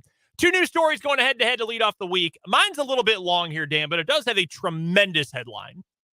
Is phony Derek Jeter autograph part of murder plot by South Jersey bowling alley arsonist? That's a Mad Lib, brother. That's not a headline. Absolutely is. For the record, rule clarification, no one was actually murdered. That's why this story can be involved here. There's no actual murder involved here. Yes, we've had failed hitmen a lot. Yeah. For the one time Shocking we had amount. Yes, I think one time we had a monthly champion a couple years back who was like 5 different people end up hiring a hitman. Yes, the Russian nesting dolls of hitmen. Yes, the hitman inception, we called it. Yeah, we did. And at the end, the guy just said, I'm not going to do it, but I'll take the money. Yeah, he told the victim, hey, man, this is what's coming. You want to stage it? We'll get the money for it. He still went down for fraud. He did. Taking the cash. They all did. So, again, a little bit of a long story. I'll shorten it up as much as I can.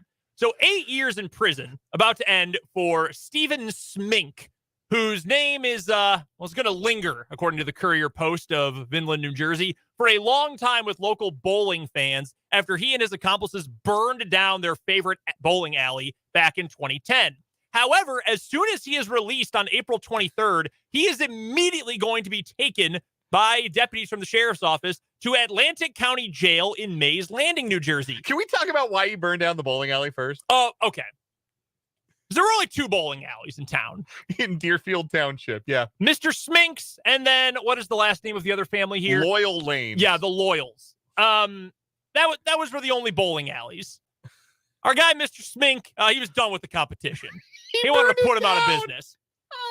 So he hired a few people, paid him a few $100 each, cased the place, and then burned it down. This is why television is actually bad, because every jamoke in New Jersey thinks they're Tony Soprano.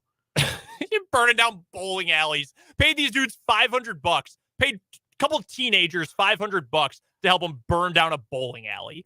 And intense burning, by the way. They scaled the building, drilled holes in the roof, then accelerants were poured in through the holes, and they dropped road flares in. That's like an Ocean's movie. Yeah. That's extremely intense. It could not be rebuilt, and it was just shy of its 50th anniversary of being open. R.I.P. to Loyal Lanes. So that is why Mr. Smink was in jail for the first time. Arson, 8 years in prison. All right. Well, while he was in jail, Mr. Smink decided, I'm sick of these prosecutors that put me in here. I'm sick of these judges that put me in here. I'm going to take out a hit on them. That's where the murder plot comes in. He was plotting from his jail cell the murder of some of the people who put him in there. So he needed to raise some money to pay for the hits on these prosecutors and judges. Now, it is unknown how he planned to actually carry out these hits or exactly which prosecutors he wanted to take down, but there was a conspiracy, thus more felonies. So where was this money going to come from, Dan? His collection of sports memorabilia that was being stored at his mother's house in Philadelphia. Okay. Allegedly, Smink enlisted a fellow inmate, Jose Velez, and his niece, who acted as the go-between between Smink's mother, picking up the items, storing them at her house, and then selling them via Facebook Marketplace. So you're thinking, like, oh, man, he's got to have some rare cards. You got to have a Honus Wagner in there. You got some rare cards, some jerseys. Going to be a whole thing. Well, it turns out that's not so much the case. The police found out Smink's daughter, Andrea, ratted him out and said, yeah, that's all my dad's stuff that they're selling. Police found out. They said, okay, this is fishy. So they then sent all of the collectibles to an appraisal firm in Dallas and said, all right, how much is this worth? How much money is this guy trying to get? None of it was valuable. It was all fake. It included a gray World Series champions Yankees jersey that was not real. With a questionable Derek Jeter signature, it was worth $40. A Cincinnati Reds number 51 jersey with a quote-unquote questionable Johnny Bench signature. Johnny Bench didn't even wear number 51. Fake signature. No, that's Johnny Bunch. $50. He pitched in relief for those Lou Piniella teams in the late 80s. A black Eagles jersey with a questionable LaShawn McCoy signature, $30. Talk about shady. Fake, nice. Thank Jimmy you. Buffett signatures, $50 a piece. Fake signatures on action figures. In all, 184 items worth under $5,500. Each piece was worth less than $30, and he was trying to pass it off as real. So let's hit him with some fraud as well. Smink's mother then also was arrested, and he's going back to jail even longer because of the fraud, and also trying to put out a hit on some judges. I feel like the questionable signature is probably devalued. Like, it's only $40 for that Jeter jersey. I mean, it's number 2 Yankees World Series champion 2009 jersey. You probably get, $60, $70 for that on eBay.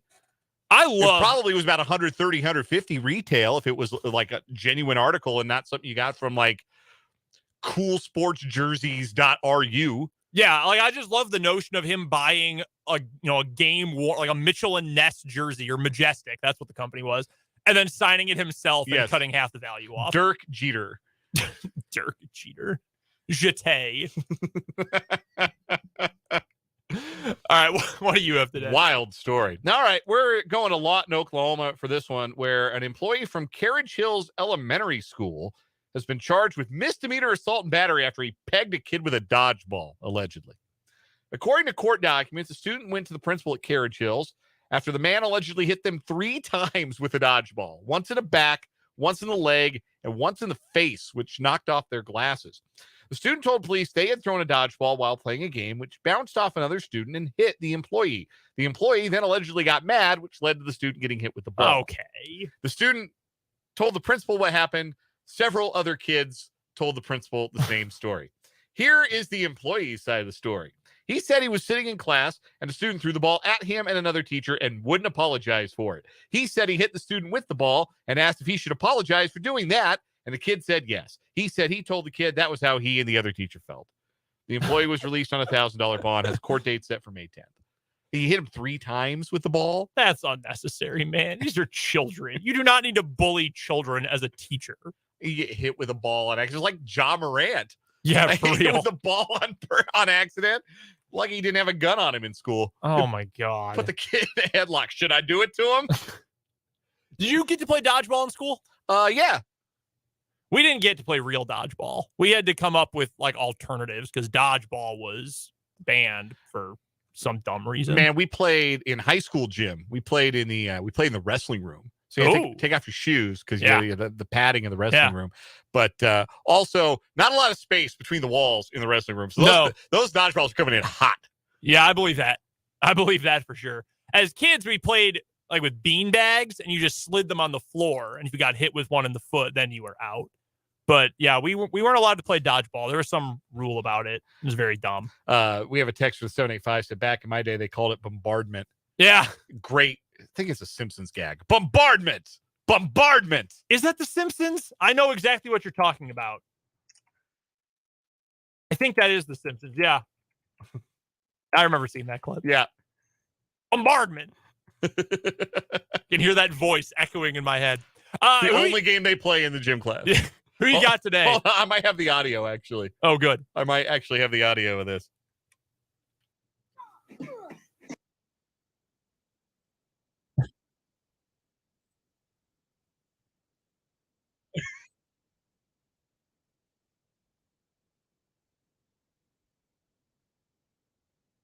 You can hear the glasses breaking like the kid in the story. Yeah.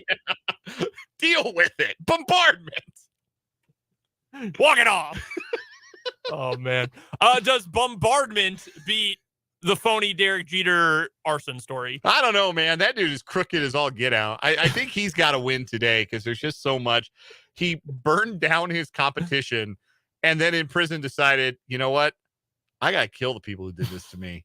This is wrong. I don't belong in jail. Was I wrong? No, it was the judges. I got to kill him. And I got to sell my Journey Bench number 51 Reds jersey. Surely this will fetch thousands of dollars, and I'll scrounge up the $30K or so I need to hire a competent hitman. No, I'm sorry. That's Deshaun McCoy. Common mistake. You made those jerseys less valuable.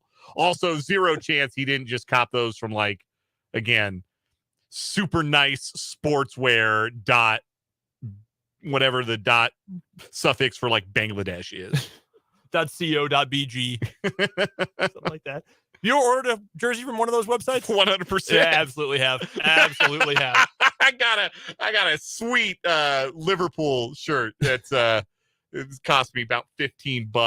Tell you what, I love my Sharif Abdur-Rahim old Grizzlies jersey. That thing rules. Does the W in my Desmond Howard University of Michigan number 21 jersey look a little funny? Yeah, but it's still a W. Still a W.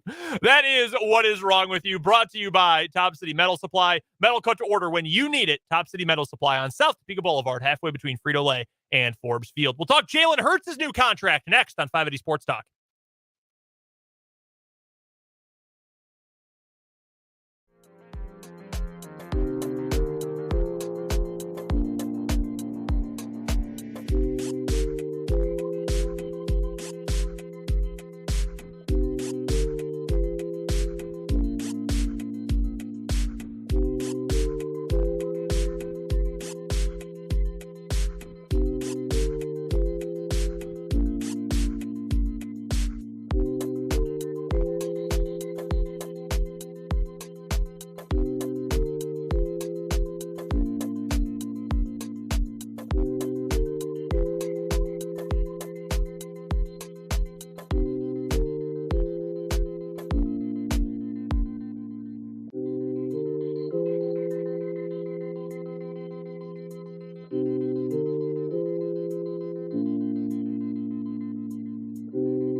.46 on 580 Sports Talk. Brendan and Dan here with you on this Monday afternoon.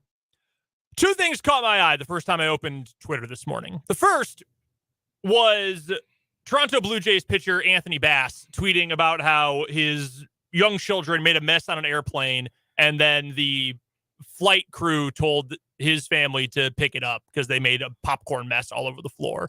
And he decided to whine about it as if 5-year-olds can't clean up after themselves and as if the flight attendant is your maid. Bro, you have a 7.11 ERA. You do not get to criticize someone else's work and job. So that caught my eye. He was complaining about they made my pregnant wife do it. Bro, you do it. Dog, like, look, you're going to be flying coach with the rest of us soon, buddy. We've seen those fielding independent numbers. You're going to be right there at United Basic Economy here in the near future. You better buck up. Also, like, bro, you said your kid's 5 years old. Very cute kids. I'm sure they have learned to clean up after themselves. And if not, you stink as a parent. That's what most people do in public places, is clean up after themselves and not wait for someone else to clean up for them. And this picture, that he put Most- on Twitter too, which is still up, by the way. Yes. Like he left it up and he's getting ratioed to high heaven on Twitter today. Like the popcorn is behind their seats on someone else's foot at this point. Yeah. Like, dude, this is your children's problem. And kids loud on airplanes to make messes. I don't care about that. Make Whatever. your kids pick it up. Oh, they made my pregnant wife get on her hands and knees. You make your kids do it or you do it yourself. Why are you giving your child popcorn on a plane? Like, that can't end well. Clean up after your kids. Make your kids, like the oldest is certainly old enough to know how to behave a little better than that, I would think. Like 5 is enough to know that you don't make a mess, and if you do, you pick it up. Unless you're just not parenting your kids whatsoever because you're too busy working on that ERA in the 7s. I think I know the answer.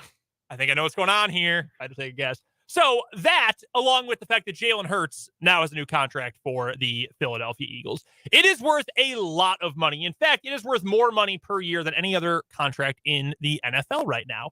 More than Deshaun Watson, more than Aaron Rodgers, certainly more than Patrick Mahomes, way more than Patrick Mahomes, in fact. And honestly, it's pretty smart business for Philadelphia, I think, because you know who else is going to get contracts soon? Well, then eventually Lamar Jackson. Justin Herbert and Joe Burrow, 2 guys who were drafted higher than Jalen Hurts. So the official numbers, you had these earlier. $255 million total value over 5 years, over $179 million fully guaranteed. $179.304 million or $179,304,000. Thank you, Adam. Great information. You can also tell exactly who gave both Schefter and Ian Rappaport this news because they both named Jalen Hurts' agent in their tweets. Mm-hmm. Like, okay, well, congrats to Nicole Lynn. Good for Jalen Hurts. I think he proved last season that he is deserving of respect at this point. And I mean that in a more than just like a respect as a person way. I went into last year on this show multiple times saying, I don't believe in him. I think he's a good dude. I think he's a good athlete. I don't think he's a good enough quarterback. And I think it was fair, especially with how the Eagles season ended in the playoffs the previous year against Tampa Bay, to be a little skeptical. Like the roster around him was built to contend. Could Hurts make the leap? And I think that the Eagles looked at Hurts and saw a quarterback who had improved step by step in his Alabama career and had improved when he went to Oklahoma and had improved in his time becoming the starter, and thought there's another level for him to get to. There's another step that he can ascend. And he did that. He did exactly that and took that team to the Super Bowl. Not as the weak link either. That was not we got here in spite of our guy. They got there because Jalen Hurts was so dynamic, such a multifaceted player, because him on the quarterback sneak was a cheat code on 3rd and 4th and short. They got there because of Jalen Hurts. And the only reason he's not a Super Bowl MVP is because the best football player in the world was on the other side in Patrick Mahomes, who was also brilliant in the game. I mean, Hurts was awesome. He deserved it. He deserves the pay. Good for him. So the question now, a couple questions. One, when it comes to Jalen Hurts, how much better can he be as a quarterback? And also, what's next for those other dudes we mentioned, other than dollar signs? Well, Jalen Hurts is only 24 years old. Like, I think if you're the Eagles, you think, hey, let's challenge him. Let's get him to the next level. Like, which is wild that he's still that young, because I feel like he's been in the public conscious forever. Right. Alabama, Oklahoma, I mean, multiple years at Alabama anyway. Yeah. A year at Oklahoma. He's been a starter for parts of 3 years now. He has a rise and fall and redemption arc in college in a way that most guys don't get.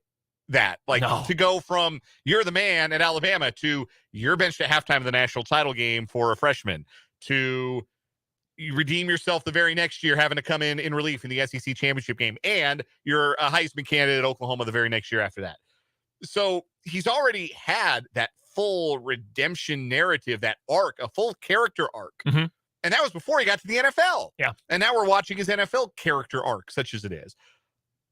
I do think, given how he has steadily improved, there's a saying that growth isn't linear. As an athlete, nobody grows, like guys don't grow at the same pace. You know, sometimes growth can be like, if you plotted it on an X and Y axis, it can be really jagged. It can be a lot of peaks and valleys. But it feels like Jalen Hurts' ascent since transferring to Oklahoma has been like a straight line graph. Like one of those that starts at like 0-0 and goes 1-1, 2-2, 3-3, just a straight diagonal line originating from the very bottom of of an XY axis graph. I think there is more to come for him. I think he can be better with the ball. I think there are throws he can add to the arsenal. I think his understanding of the game is at a high level, and he is, I think, going to get better to the point where I think that by next year, if we're not already, because it's not a great time for quarterbacks in the NFC right now. Nope. If we're not already talking about Jalen Hurts as the best quarterback in the NFC by some distance, I think we will be by the end of next season. Who's the competition? Dak. I mean, Geno. Who would you rather have right now of those three guys? Three black quarterbacks, by the way. Easily Jalen Hurts. Not even close. Yeah. Age, production, all that. I'm definitely taking Jalen Hurts. I agree with what Matt Verderame told us earlier about the future for specifically Joe Burrow and for Justin Herbert. And I think the Chargers, because of this deal, and maybe they were going to give Herbert more money anyway. I don't know. No way to know. But Herbert's never won anything. And he was a high pick, sure, but they've never, no playoff wins. In fact, an all-time playoff disaster this year. 1 playoff appearance in 3 years as a starter. Burrow, I think, is going to get more money than this. And I think there's certainly an argument that he is worth it. He's also been to a Super Bowl. He, number 1 overall pick. He's put up the numbers. He's going to be one of the favorites to win MVP next year. The Bengals know that without him, they are over a barrel probably for another decade after that because they're not going to be able to dig out of that hole. Like, he's probably going to get a little bit more than this, and I think that's fair. Totally fair. What do you do with Herbert? Because he is awesome. He is a really good quarterback. You don't have the Super Bowl appearances those two guys do. No, but he's too good not to pay. Well, yeah, I mean, you pay him for sure, but I wonder if you don't want to get to a situation where he and his agency say, that's not enough. Like, you're paying us. How much less can you argue you can pay him than those other guys? Because I don't know that there's a great argument that he deserves more because he hasn't had those accomplishments. But you can't be like, no, we're going to give you just, $210. What? $45 million less? No way. I'm not taking that. That's going to be a tough balance to strike. Yeah, and it's probably going to have to be, again, the compensation for not being able to guarantee the money. So Deshaun Watson's fully guaranteed contract blew up the quarterback market, and teams are having to give more average annual value to compensate for the fact that you're not going to get $250 million guaranteed from us. Like, we can't do that. You're not getting what Deshaun Watson got guaranteed, but we'll give you more on the front end in terms of average annual value. That's why Hurts is $51 million a year. It's the highest paid player AAV in the history of the NFL. That's going to be Burrow too. Does Herbert come in at $50 million a year?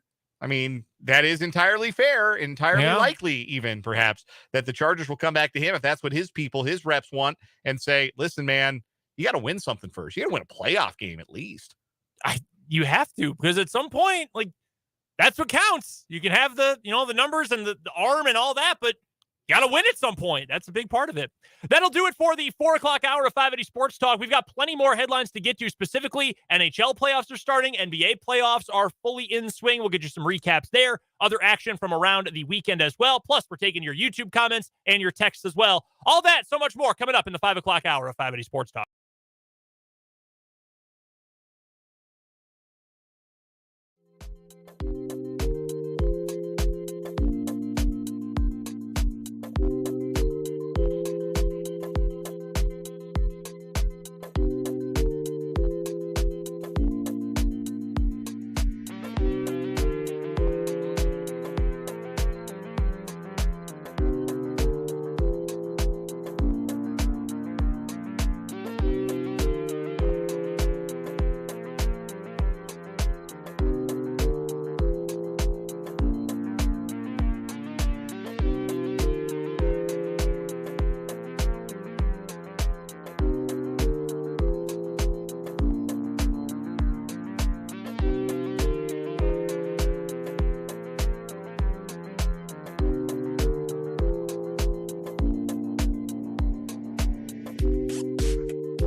Hey now, 1 hour left on 580 Sports Talk on this Monday afternoon. Brendan Dworzinski, Dan Lucero here with you up until 6 o'clock tonight. That's when pregame coverage for Royals baseball begins on the Royals Radio Network. They will take on the Rangers for a 3-game set starting tonight, and they will face Jacob deGrom again.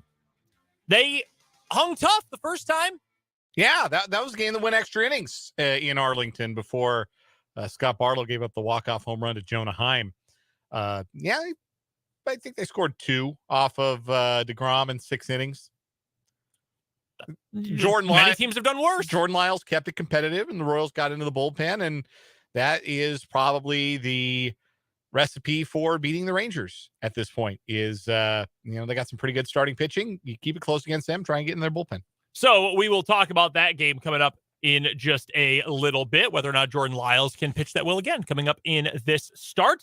Also this hour, we will talk a little bit about what Andy Reid had to say today to open up phase 1 of the Chiefs offseason program, including an audio clip that you heard today during Mic'd Up with Jake and Fulton that we're going to play again for you about the NFLPA's report cards that players filled out and how they reacted and graded certain elements of the team in terms of the training staff, in terms of the weight rooms, things like that. And a very interesting quote from Andy Reid about the Chiefs facilities. We're going to play that for you coming up later on this hour. We'll, of course, get to your texts and your comments on YouTube. The text line is 785-272-9429. Comment section's open on YouTube as well. Our channel is called Sports on 580 WIBW. Shout out to our guy, Mark. You hear his comments get brought up on the show plenty. P1 listener. Happy birthday, Mark. Hey. Appreciate Mark always listening in. Mark shares a birthday with the great, may he rest in peace, late Roddy Piper. Is that right? Roddy Piper, I believe, would have been 69 today. Nice. Yeah. Well, would have been. Yeah. Man, so young. So many of them are. Yeah. So, happy birthday to the late, great Roddy Piper, and happy birthday to Mark, one of our favorite listeners as well. Appreciate all you guys listening, watching, however you consume 580 Sports Talk. Appreciate you doing so with us. And with that, let's jump right into the headlines, our 580 Sports Talk headlines on this Monday afternoon. And let's start with some of the action from last night, shall we? The NBA playoffs are in full swing. We had some intriguing action, I would say, last night to open things up. Your favorite game of the night, obviously, the nightcap, up late. Denver defeats Minnesota. What was the final score? 109-80? 109-80, the final score. Had Denver not scored in the fourth quarter, not a single point, they would have won the game. Yeah.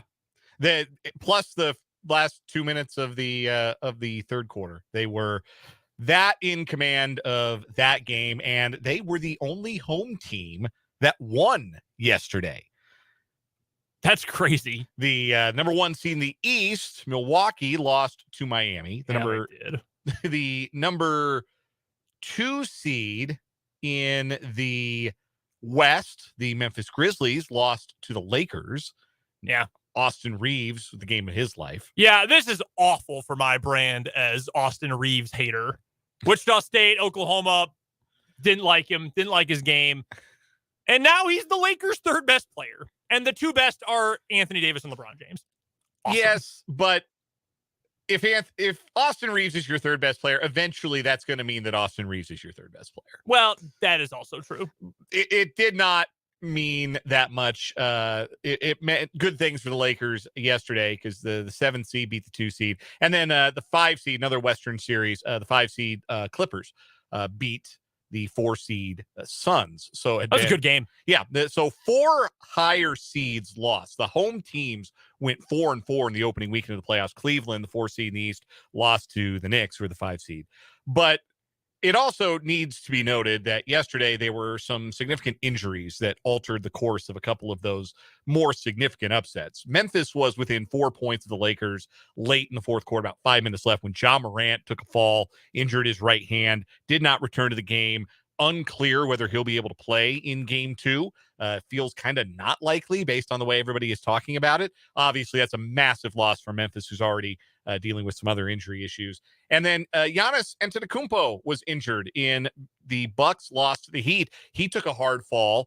and injured his back and left the game in the first half, did not return.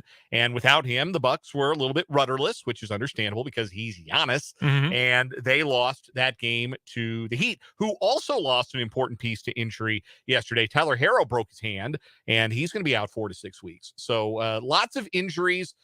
Both Morant and Giannis's injuries were caused by players trying to draw charges against them. What are your thoughts on that? Gulag for anybody who thinks, like, obviously you can't legislate. There's a whole article today on The Athletic that says time to ban the charge. And like, that's the headline. That's the attention grabbing headline. And then explains why, like, look, you have to give the defense some tools to be able to actually defend, but sliding beneath a player in the air or the weak side, like the slide in on the weak side to just get in front and try and fool the ref into thinking you've been in legal defending position. Those are dangerous plays and they get people hurt, particularly in the NBA. Like, in high school, you're not worried about that happening so much. But in the NBA, these dudes get way up in the air. And when they get up in the air and somebody tries to slide underneath them, you don't let them do it to jump shooters. Why do you let them do it to somebody who's trying to lay it up or dunk it? Because it's dangerous. Because stuff like Ja Morant falling all that way down to the floor and hurting himself happens. You have to get rid of that in basketball. Charge culture needs to be canceled. Nice. Cancel charge culture. Nicely done. Yeah, I mean, it sucks to lose that many guys for the series. Jimmy Butler is going to have a usage rate of 400% for the Heat the rest of that series because I would not trust Bam Adebayo in a playoff series. Bam has had like 25 good regular season games and 12 good postseason games in his career, and people believe he's one of the best centers in the NBA. Which nice for him. He's gotten a lot of money out of it. But Jimmy Butler is going to have to play every single minute and take 80% of their shots the rest of the way with Hero hurt. That Phoenix Clipper series looks like it's going to be a lot of fun. I found myself rooting for the Suns last night, but as the game approached about the final 5 minutes, I had a moment where I thought, I don't like any of these dudes. Why do I want them to win? No, it's a really not like the vibes and the players. Like, that's not a really likable series. I think I like KD more than I like any of the other Suns, and I don't even like love Kevin Durant, but I mean, Booker's a great player, but I think he is also the whiniest of whiny. I don't like CP3. I really do not like DeAndre Ayton. The Clippers are, I think, very unlikable too. Like, it's just a gross series of personalities, but good basketball. Really good basketball. Yeah, like, I think the games are going to be really entertaining at the very least because you've got some like high level players playing in that series. It'll be fascinating. Like the Suns, they went all in for Kevin Durant, but they got no depth. And the Clippers don't have a ton of depth either. And they don't have Paul George in this series. CP3 is also old, by the way. Yes, it is official. He's old. All the guys in that series are very old and creaky, except for Devin Booker, and he's not old, but he's creaky. Yeah, he's got injury issues. All the other the higher seeds that did win in the Eastern Conference, the 2 seed Boston, the 3 seed Philadelphia won their games, and in the Western Conference, Sacramento beat Golden State on Saturday night in what was a barnstormer of a game in Sacramento. And the aforementioned top seed Denver Nuggets in the West were victorious over Minnesota. Quick aside about that from a personal level. Longtime listeners of the program may recall the roller coaster that I went on last year with the Colorado Avalanche as they won the Stanley Cup last season. And that was great. And that was wonderful. If the Avalanche had never won a Stanley Cup or come to the finals before in franchise history, that's the Nuggets. And also if they were my first sporting love and like the one that I really, so if you're a Chiefs fan and you're my age, you're in your 30s or, maybe even into your early 40s or you're in your 20s, you've probably had a point in your life where you wondered, man, am I ever going to see one, like a championship? Am I ever going to see my team do it? Like, is this really ever going to happen? So you could probably relate to what I am going through with my first and dearest sporting love, the Denver Nuggets, who have never even made an NBA Finals in the history of their franchise. They are the team in American major sports that have had the most playoff appearances without a championship. They've been in the playoffs 38 times, including the ABA years, have never won a championship. And since coming to the NBA, have never even reached an NBA Finals. 3 conference finals appearances, no NBA Finals.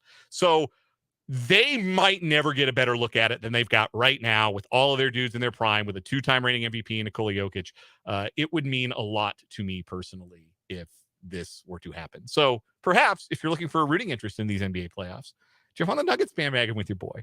There's plenty of room.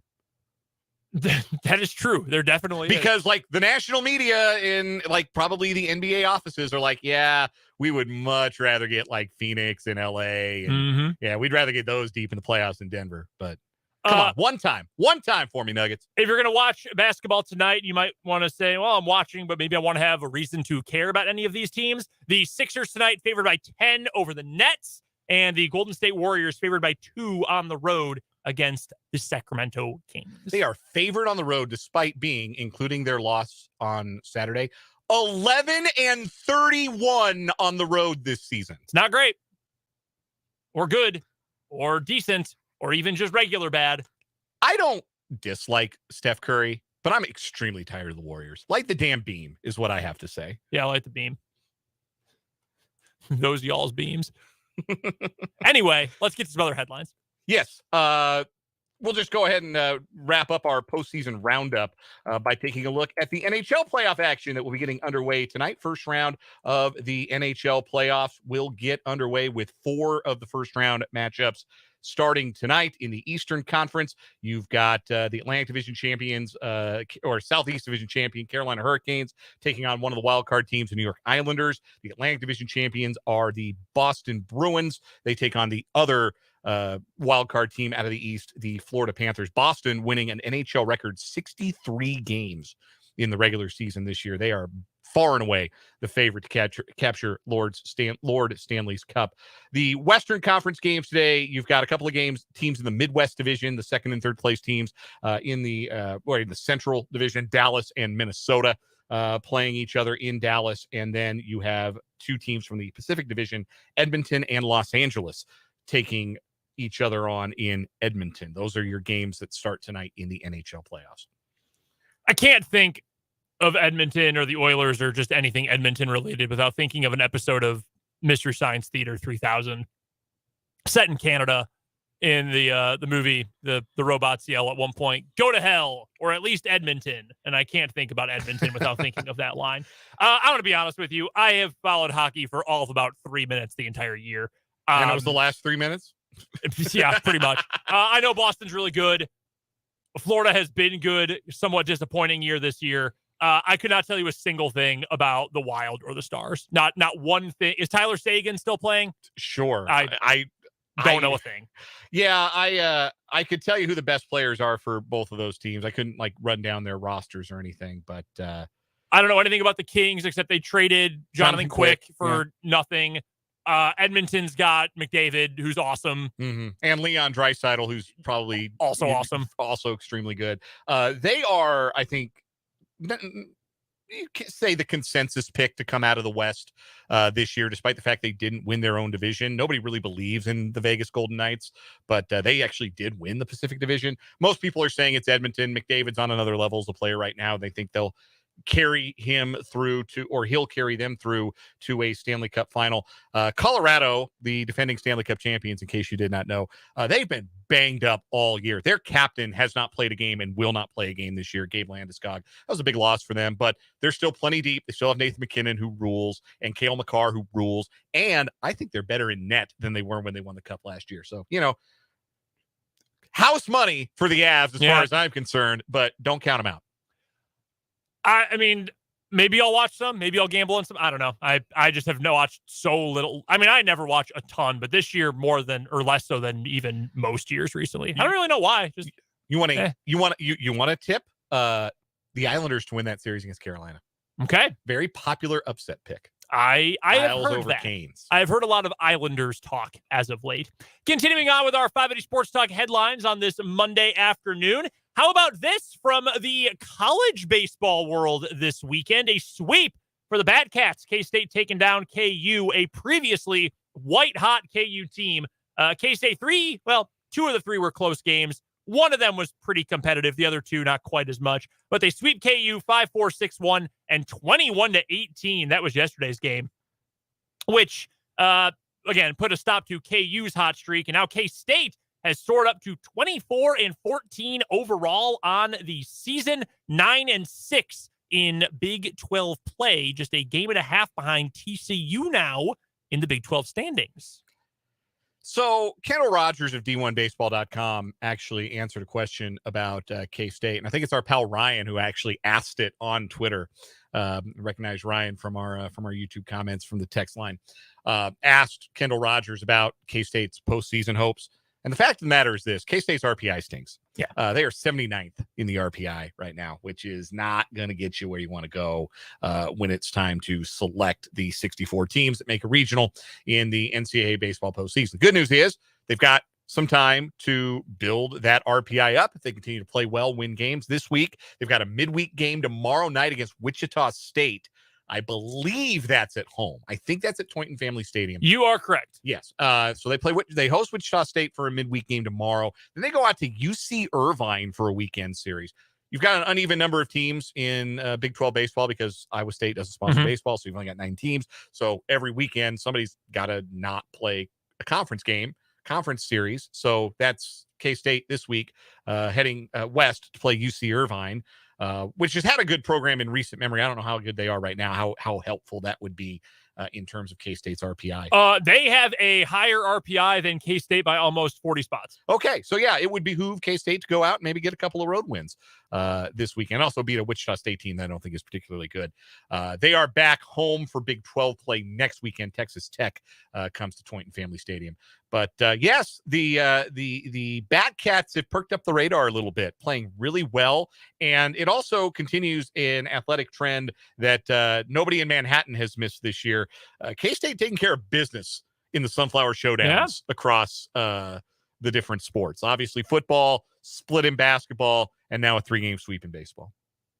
It's been really good. A banner year athletically for K-State. I'm looking through the schedule right now. Big 12 is a good baseball conference. You're not getting many points in the RPI for beating St. Thomas. In fact, they lost a game to St. Thomas, which has been a Division I school for now 2 years. Right. They went direct from D3 to D1. That's not great. What do you know about Stonehill? Very little. Yeah. I think they're a transition D1 program too. I think. They are, I believe. They played them twice and once beat them 25-3. So, yeah, not the world's toughest schedule this year for Kansas State. But I think that's a program that has had a lot of success in the recent-ish past and would like to get back to some tournament play in the postseason. Been a little bit too long for them, I think. I think the Batcat faithful are hoping that this is the year they finally get off the schneid and get back to the postseason. So our next headline here on our 580 Sports Talk headline, some college basketball transfer portal news. Big man James Edwards from Syracuse, he's coming to the Big 12, but not coming to Lawrence. He is going to West Virginia. Bob Huggins continues to do some work in the transfer portal. Gets Edwards from Syracuse to go along with the earlier edition of point guard Kirk Kriisa from Arizona. So James Edwards off the board to Morgantown. Also, Naheem Allen, who played a role for UConn in their national championship winning season. He is staying in the Big East. He is transferring to St. John's and will play for Rick Pitino. Arkansas with another big transfer portal get. Eric Musselman really knows how to work the transfer portal, and he gets L. Ellis from Louisville, also known as the only guy who was any good for Louisville this past year, as they turned in maybe the worst season for a great basketball program that we've ever seen. Yeah, it was embarrassing. No, I don't care about Louisville, but to watch a program that has been very proud and very successful very recently, it is pretty brutal. I think we talked about it. It would be the rough equivalent of like Oklahoma football going 2-10. Yeah. Like that's what happened to Louisville basketball this year. Now their best player in the portal, and he is off to Arkansas. A couple of other transfer notes. Syracuse loses James Edwards, but they add Chance Westry, former Auburn guard, who is the second player to join Syracuse out of the portal. And another big get for Creighton, who's done really well with mid-major players coming to Omaha. They add Stephen Ashworth out of Utah State, who snubbed a couple of Big 12 schools, BYU and Oklahoma State, in the process. Ashworth, 16 points, 4.5 assists per game, a 6'1" guard out of Utah State, which has been a very good, they were a tournament program, in fact, this past season. So that's the latest from the transfer portal. There were a couple of others. Tyon Grant Foster, former Jayhawk. I think he's going to Grand Canyon. Yep, that's a good fit for him. He was really starting to come on at DePaul after he transferred from KU, but he had some severe health issues that totally derailed his time there. Anyone around the program who knows Tyon Grant Foster will tell you he's the nicest kid they've ever met. So I think that's a great fit for him. Playing for Bryce Drew out there at GCU. They've been solid in recent years at the very least. If I remember correctly, they played for a WAC championship this year. Was it the WAC? Yes, they're in the WAC. Yeah, they're in the WAC. They WAC. lost to Southern Utah, but they played for a conference championship this year. So that's a good fit for him. And another note of some local interest, another KC Mo kid, Tamar Bates, former Indiana Hoosier. He's going to Missouri. He posted a very cute picture of him wearing Mizzou gear, spinning a basketball, and his daughter dressed up like a tiger. It was very cute. That was a good fit for Tamar. I think he wanted to come closer to home. He has said during his recruitment, he wanted to play for a black head coach. Well, he had Dennis Gates, and K-State was interested in him too. Jerome Tang, obviously. He's a player who doesn't play a whole lot of defense, but has otherworldly offensive potential. Is that not the most Missouri basketball player you can think of after what last year's team looked like? While we're on the subject of Jerome Tang, have you had a chance to see the, I believe it's the season finale of Hanging with Tang? I have not watched on K-State's social media channels. University president makes a cameo. Will Howard makes a cameo. Also, Jerome Tang, in the course of the video, calls Step Brothers the worst movie he's ever seen. And now I got some questions about Jerome Tang's taste because... Step Brothers is a stone cold classic. Yeah, man. There aren't 5 movies I've laughed harder at than Step Brothers. And I laugh at that movie like it's the first time I've seen it every time I watch it. I don't know about that one, man. That's a great movie. And I'm saying that to him, not you. Okay.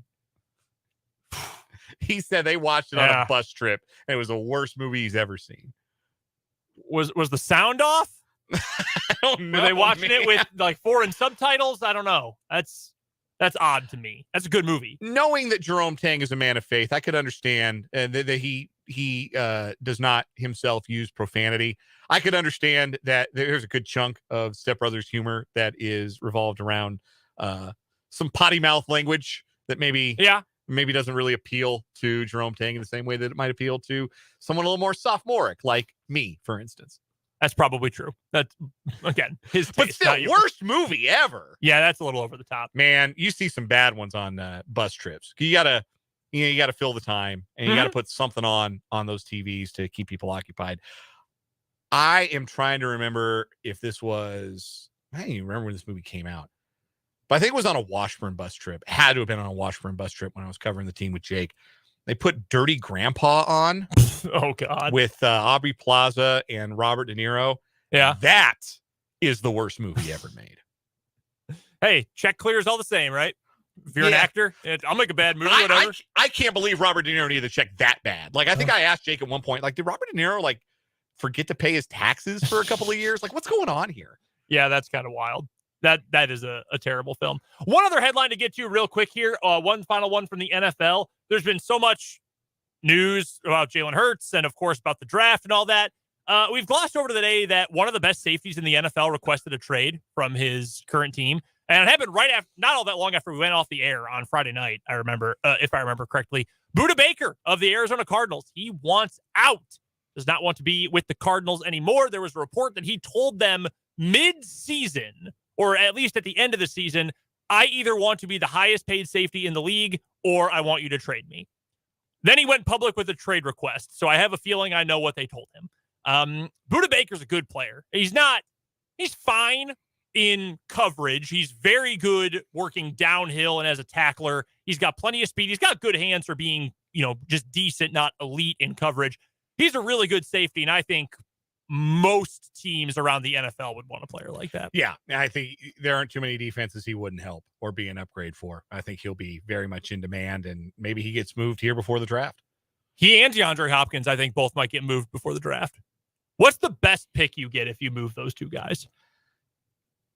You probably get a second in a trade. I don't know Baker's contract details, but he signed an extension already at one point, I think. Yeah, if you're getting him for the long haul, you probably get a second round pick.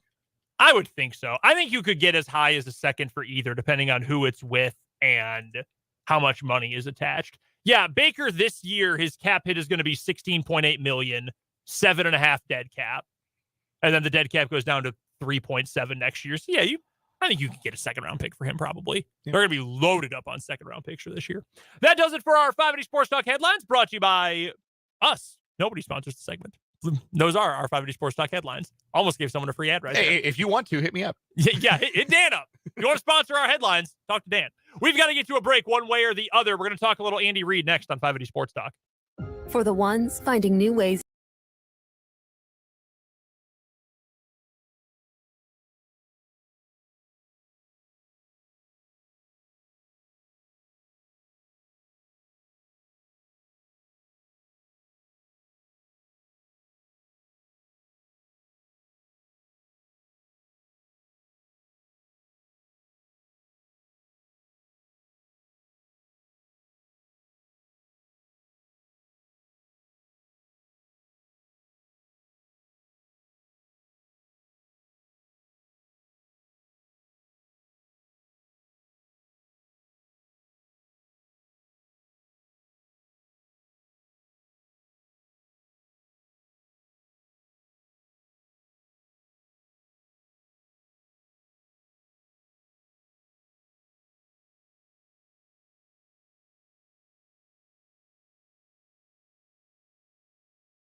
Phase one of the Kansas City Chiefs offseason began today, and that included media availability for a number of Kansas City Chiefs, Patrick Mahomes among them, Nick Bolton among them, and chief among them, Andy Reid. Big Red spoke to the media today for quite a while, upwards of 15-plus minutes, talking about the offseason and the players and everyone getting healthy and why the Chiefs do a virtual start to the offseason. And we'll get to some of those quotes momentarily, but I want to play you a clip specifically about one question in particular he answered about the NFLPA's report cards. Now, if you remember several weeks back now, maybe a month or more back now, the NFLPA released their findings and their scores from this report card survey that they gave to, I think it was about 1,300 players around the league. And they graded teams on the staff, the coaches, now they work with them, the support staff, the training staff, and then the facilities and general thoughts on the facilities. Do they take care of our families? How's the weight room? How's the dining areas, et cetera? All these different things. And then general scores and a grade. Do you think your owner is going to spend money on this? I believe the only team that had negative marks in all of those things, except positive marks about the owner, was the Falcons, I believe. Because Arthur Blank was like, nah, I'll spend. Just tell me. I got Home Depot money. I'll spend on whatever you want. Right. And he has since said as much in a story I read over, I think that was at The Athletic recently. He also looks the most like the Monopoly man of any of the owners. So, yeah, it's on brand. Yeah. I think Arthur Blank is his teams don't win, but I feel like he's, players like him. I think he takes care of him pretty well. As owners go, he's Yeah. largely uncontroversial. Yeah, except I'd hate being his head coach because he's just brooding behind you all the time. Whenever they're successful, fourth quarter of every home game, some road games, Fox will pan down and there's Arthur Blank brooding, looking like he's a vampire on the sideline. Yeah, I'm sure Arthur Smith is down there sometimes like, man, can't he just like chill in a box? You know, if there's any owner or if there's any coach that knows what it's like being an owner, it's probably Arthur Smith. Oh, yeah. His dad founded FedEx? I think so. Or was the CEO of FedEx? He's also a billionaire? Weird way to get to being an NFL head coach, but hey, decent at it at least. All right, this is all circumventing the point. Those report cards came out. Andy Reid was asked about that today, and I want you to hear the full question. Andy Reid, I mean, we hear his press conferences all the time. Sometimes you get answers that are, informative, but they're 15 seconds long. Sometimes when he's really in a good mood, you might get 45 seconds to a minute. Andy Reid spoke for over 2 minutes about this topic, specifically about facilities and talking about Rick Burkholder and all that. Here's what Andy Reid had to say about the NFLPA's report card findings. That was done early in the season. We had a lot of new folks in the building here, and everything kind of starts in that training room. Those are the first guys between the training room and the equipment room and weight room. Those are the first people that are going to be seen. And that training room is not leisure world, right? So that's a place that you come in and you get your rehab done. It's not, that's what it is. And that's how we do it here, and other places do it different, but we're in there to fix your problems. And if you have a problem, we'll get it taken care of. And Rick is in a position where he's got to enforce that. I mean, that's just kind of the bottom line on it. And so it's different. It's different when you get different people in, and the trainer is normally not necessarily the good guy in those situations. So it's, but there's a reason why you have the training room. But we've looked at all of this. We've evaluated it. We've looked at it. We're in a position now with our facility, which also got knocked down, where, there are future plans for whatever direction it goes for new facilities. And so I lived this when I was in Philadelphia. That takes time. It takes time to get all that planned out. And you're not going to take and put a whole load back into your facility that you have here if there's future plans. So, I get all of that too, right? But we've tried to keep it where it's a great place to come to work. I think we do a good job with that. I don't think we're behind necessarily, and things might not be as fancy as other places, but we normally come here to work hard. I think if you would have talked to the guys at the end of the season, they would have been probably a little different evaluation. So there's a lot there that is very interesting. The point that jumps out is, well, can you elaborate a little bit on moving facilities and maybe being elsewhere, Andy? That seems like maybe news. Now, maybe it's just we're going to rebuild right on top of where we've already got our stuff. Or maybe we're going to have a whole new operation somewhere. I don't know what that is supposed to mean. Yeah. It's both like explicit and cryptic at the same time. That was fascinating. I mean, there's been enough talk in the last year or so about, well, what if the Royals move and then all of the Truman Sports Complex belongs to the Chiefs? What if the Chiefs say, Gardner, Kansas looks pretty nice this time of year. Let's go check it out. I think there's a lot of different avenues this could go down. I was not expecting to hear that from Andy Reid today, though. Yeah, that certainly jumped out. I understand, too, being a little bit defensive because you don't like to have anything come out that paints your operation or your organization in a negative light.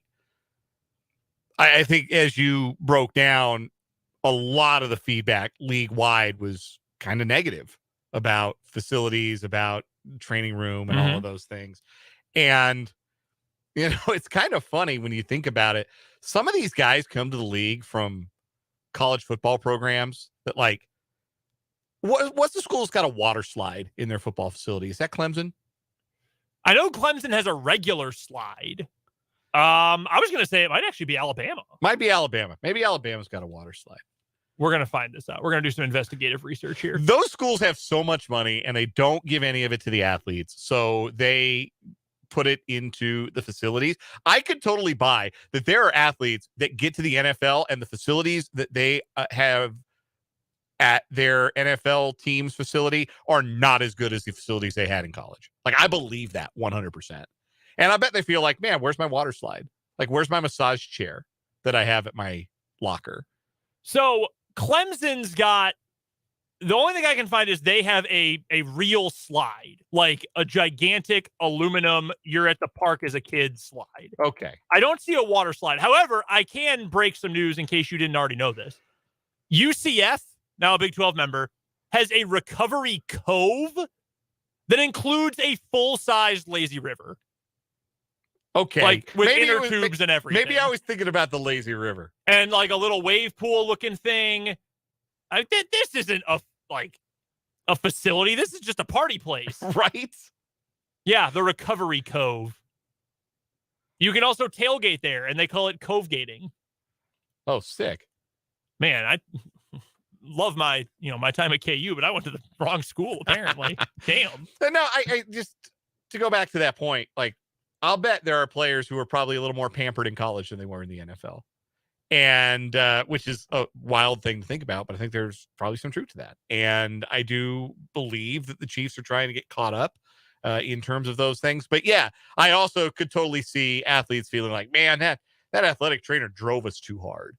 We got pushed too hard by that trainer. It's like, no, you're there to work and you're there to rehab and you're there to get healthy. Well, and Reed made a point to say, hey, we got a bunch of new guys and they might not be used to it, whether they're rookies or whoever else. Maybe they're not used to putting in that kind of work. As the texter for the 913 puts in our text line, now you're getting paid. You're not getting recruited. Right. That very good point. And really, now as a college athlete, you're getting double recruited all the time because you've got to get there and then they need to get you to stay there too with the ability to transfer more freely.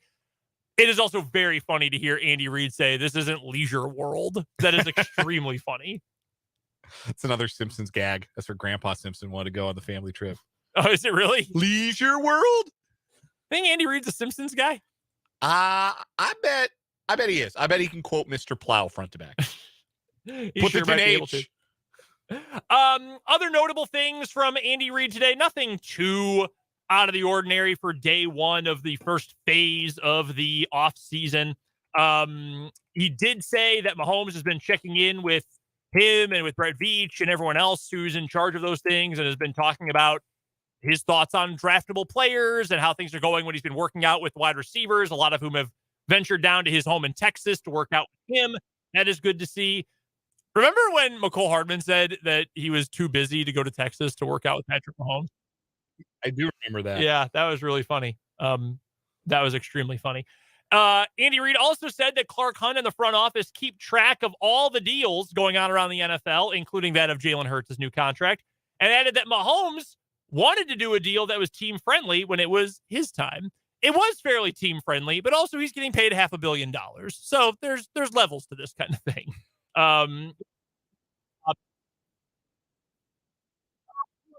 Personnel quotes from Andy Reid, I think, are important to touch on.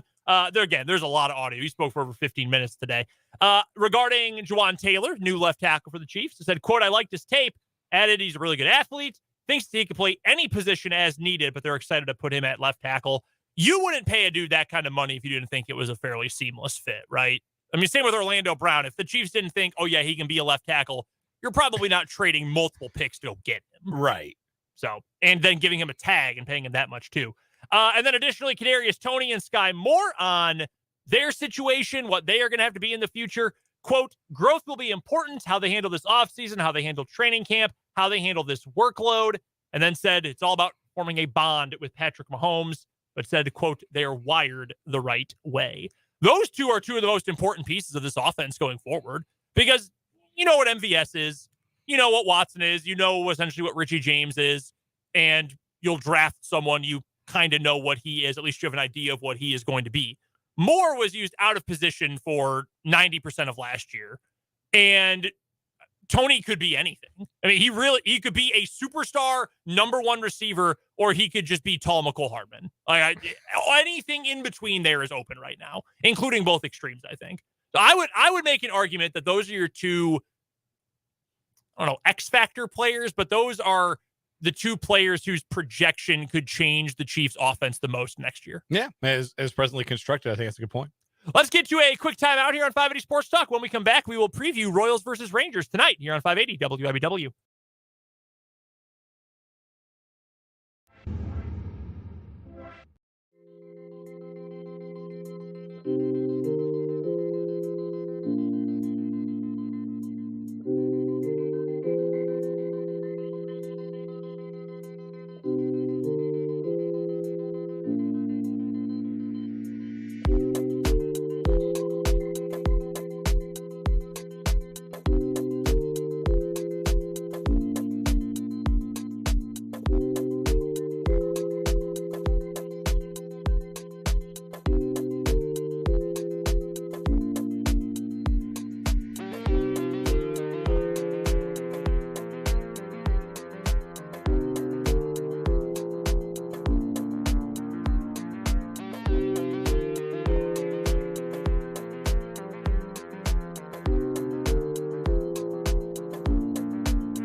Coming up at the top of the hour, pregame coverage begins on the Royals Radio Network for Royals versus Rangers tonight. Second and final series between these two teams this year. This one taking place at the K. It'll be Jordan Lyles on the bump for the Royals tonight. Jacob deGrom takes the hill for the Texas Rangers. Right now, your odds, the Rangers over at FanDuel, minus 225. So to win $100, if you bet on them, you'd have to bet 225.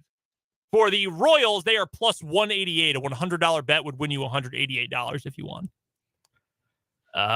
Those odds favor Texas quite heavily. It's Jacob deGrom against one of the worst lineups in the American League, man. I understand it. That is officially the biggest underdog and the biggest favorite of the day in Major League Baseball. Makes That's sense. The Jacob deGrom effect.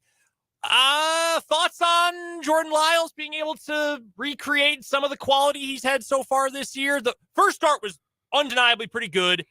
He's been okay on balance over the last two. What are we expecting from him tonight? Well, again, like the last time it was these two starting pitchers, you're hoping he can keep you in the ball game, keep you competitive, give your lineup a chance to maybe get deGrom out of the game and do some damage against the bullpen.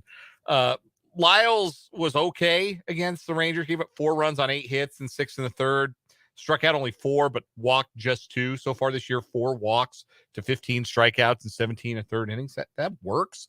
You'd take that. I mean, it's perfectly acceptable mid to back of the rotation stuff from him so far. Problem is, Jacob deGrom is a little better than that. Yeah. So it's not a great matchup on paper, but that's the goal for Lyles. If you can get him into the 6th, 7th inning and the game is still, you're still a bloop and a blast away from tying the game or taking the lead, then he'll have done his job. I'm just so bummed about the Bubic news. We didn't get to the update. No, we did not So get to the update, but Matt Quatrero spoke with media earlier today saying that early imaging on Bubic's left arm has confirmed the flexor tendon injury, and that they are waiting on some more scans and another opinion to see what else might be wrong, which is usually not good news. You don't usually get a second opinion when you're told that everything's all great. Yeah, nothing to see here. Yeah, no, you're looking fine. Oh, well, let me go double check. No, usually you say, okay, I'm good. That sucks, man. It's sad for Chris Bubic. It's unfortunate for the Royals who need all the help they can get. That's kind of deflated me throughout the show today. Just, man, the one thing or one of the few things that you could say, all right, this is a storyline worth watching, worth paying attention to. It was fun to talk about. It was fun to talk about and consider the Chris Bubic renaissance, and it was over before it ever began.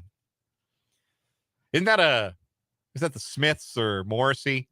I know it's the over. Smiths. I know it's over, and in my heart, it never really began. But in my heart, it was so real. That's what I know. It's over by the Smiths, right? I believe you're correct. Yeah. You big Morrissey guy? No, I just know the song. One of my good friends once sent me a Snapchat of a picture, a big basket of wings, and the caption on the Snapchat message just said, "Bleep Morrissey." He famously, the Meat is Murder album. Mm-hmm. Yeah, Royals tonight, major underdogs. They have a 6:40 first pitch this evening. Pregame begins right at the top of the hour, right here on 580 WIBW. With that, we'll get to one final timeout. We'll come back. We'll finish up this edition of the show with the final word on 580 WIBW.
Wrapping up 580 Sports Talk with the final word here on this Monday afternoon. Don't forget, if you've missed any of the show, head to our website. That's 580wibw.com. Go to the podcast page and click on 580 Sports Talk for the podcast version of the show. You can also go check out today's show and all of our old live streams on YouTube. Our channel is called Sports on 580 WIBW. All right, Dan, your final word. Michael Massey has a lower on-base percentage than his batting average, and his batting average is 116. It's not good. It's not what you want. You know, there was a lot of progress for young hitters in the Royals organization last year. And it's time to start seeing some of that progress from guys not named Vinny or Bobby.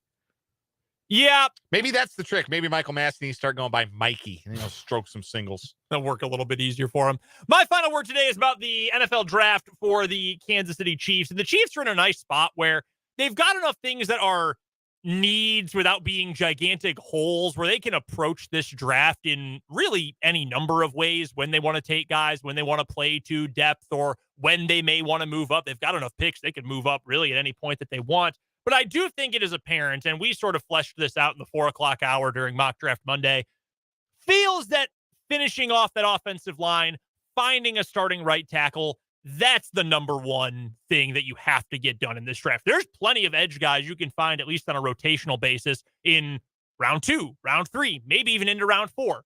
Need a pass catcher at some point. Day 2, that's where you're going to find the best value with those guys. Some secondary help, plenty of those guys later in the draft. Running back, there's some good running backs you can find in the middle rounds to get your future running back 2, probably your right away running back 3, or hell, maybe he'll be running back 2 this year as well.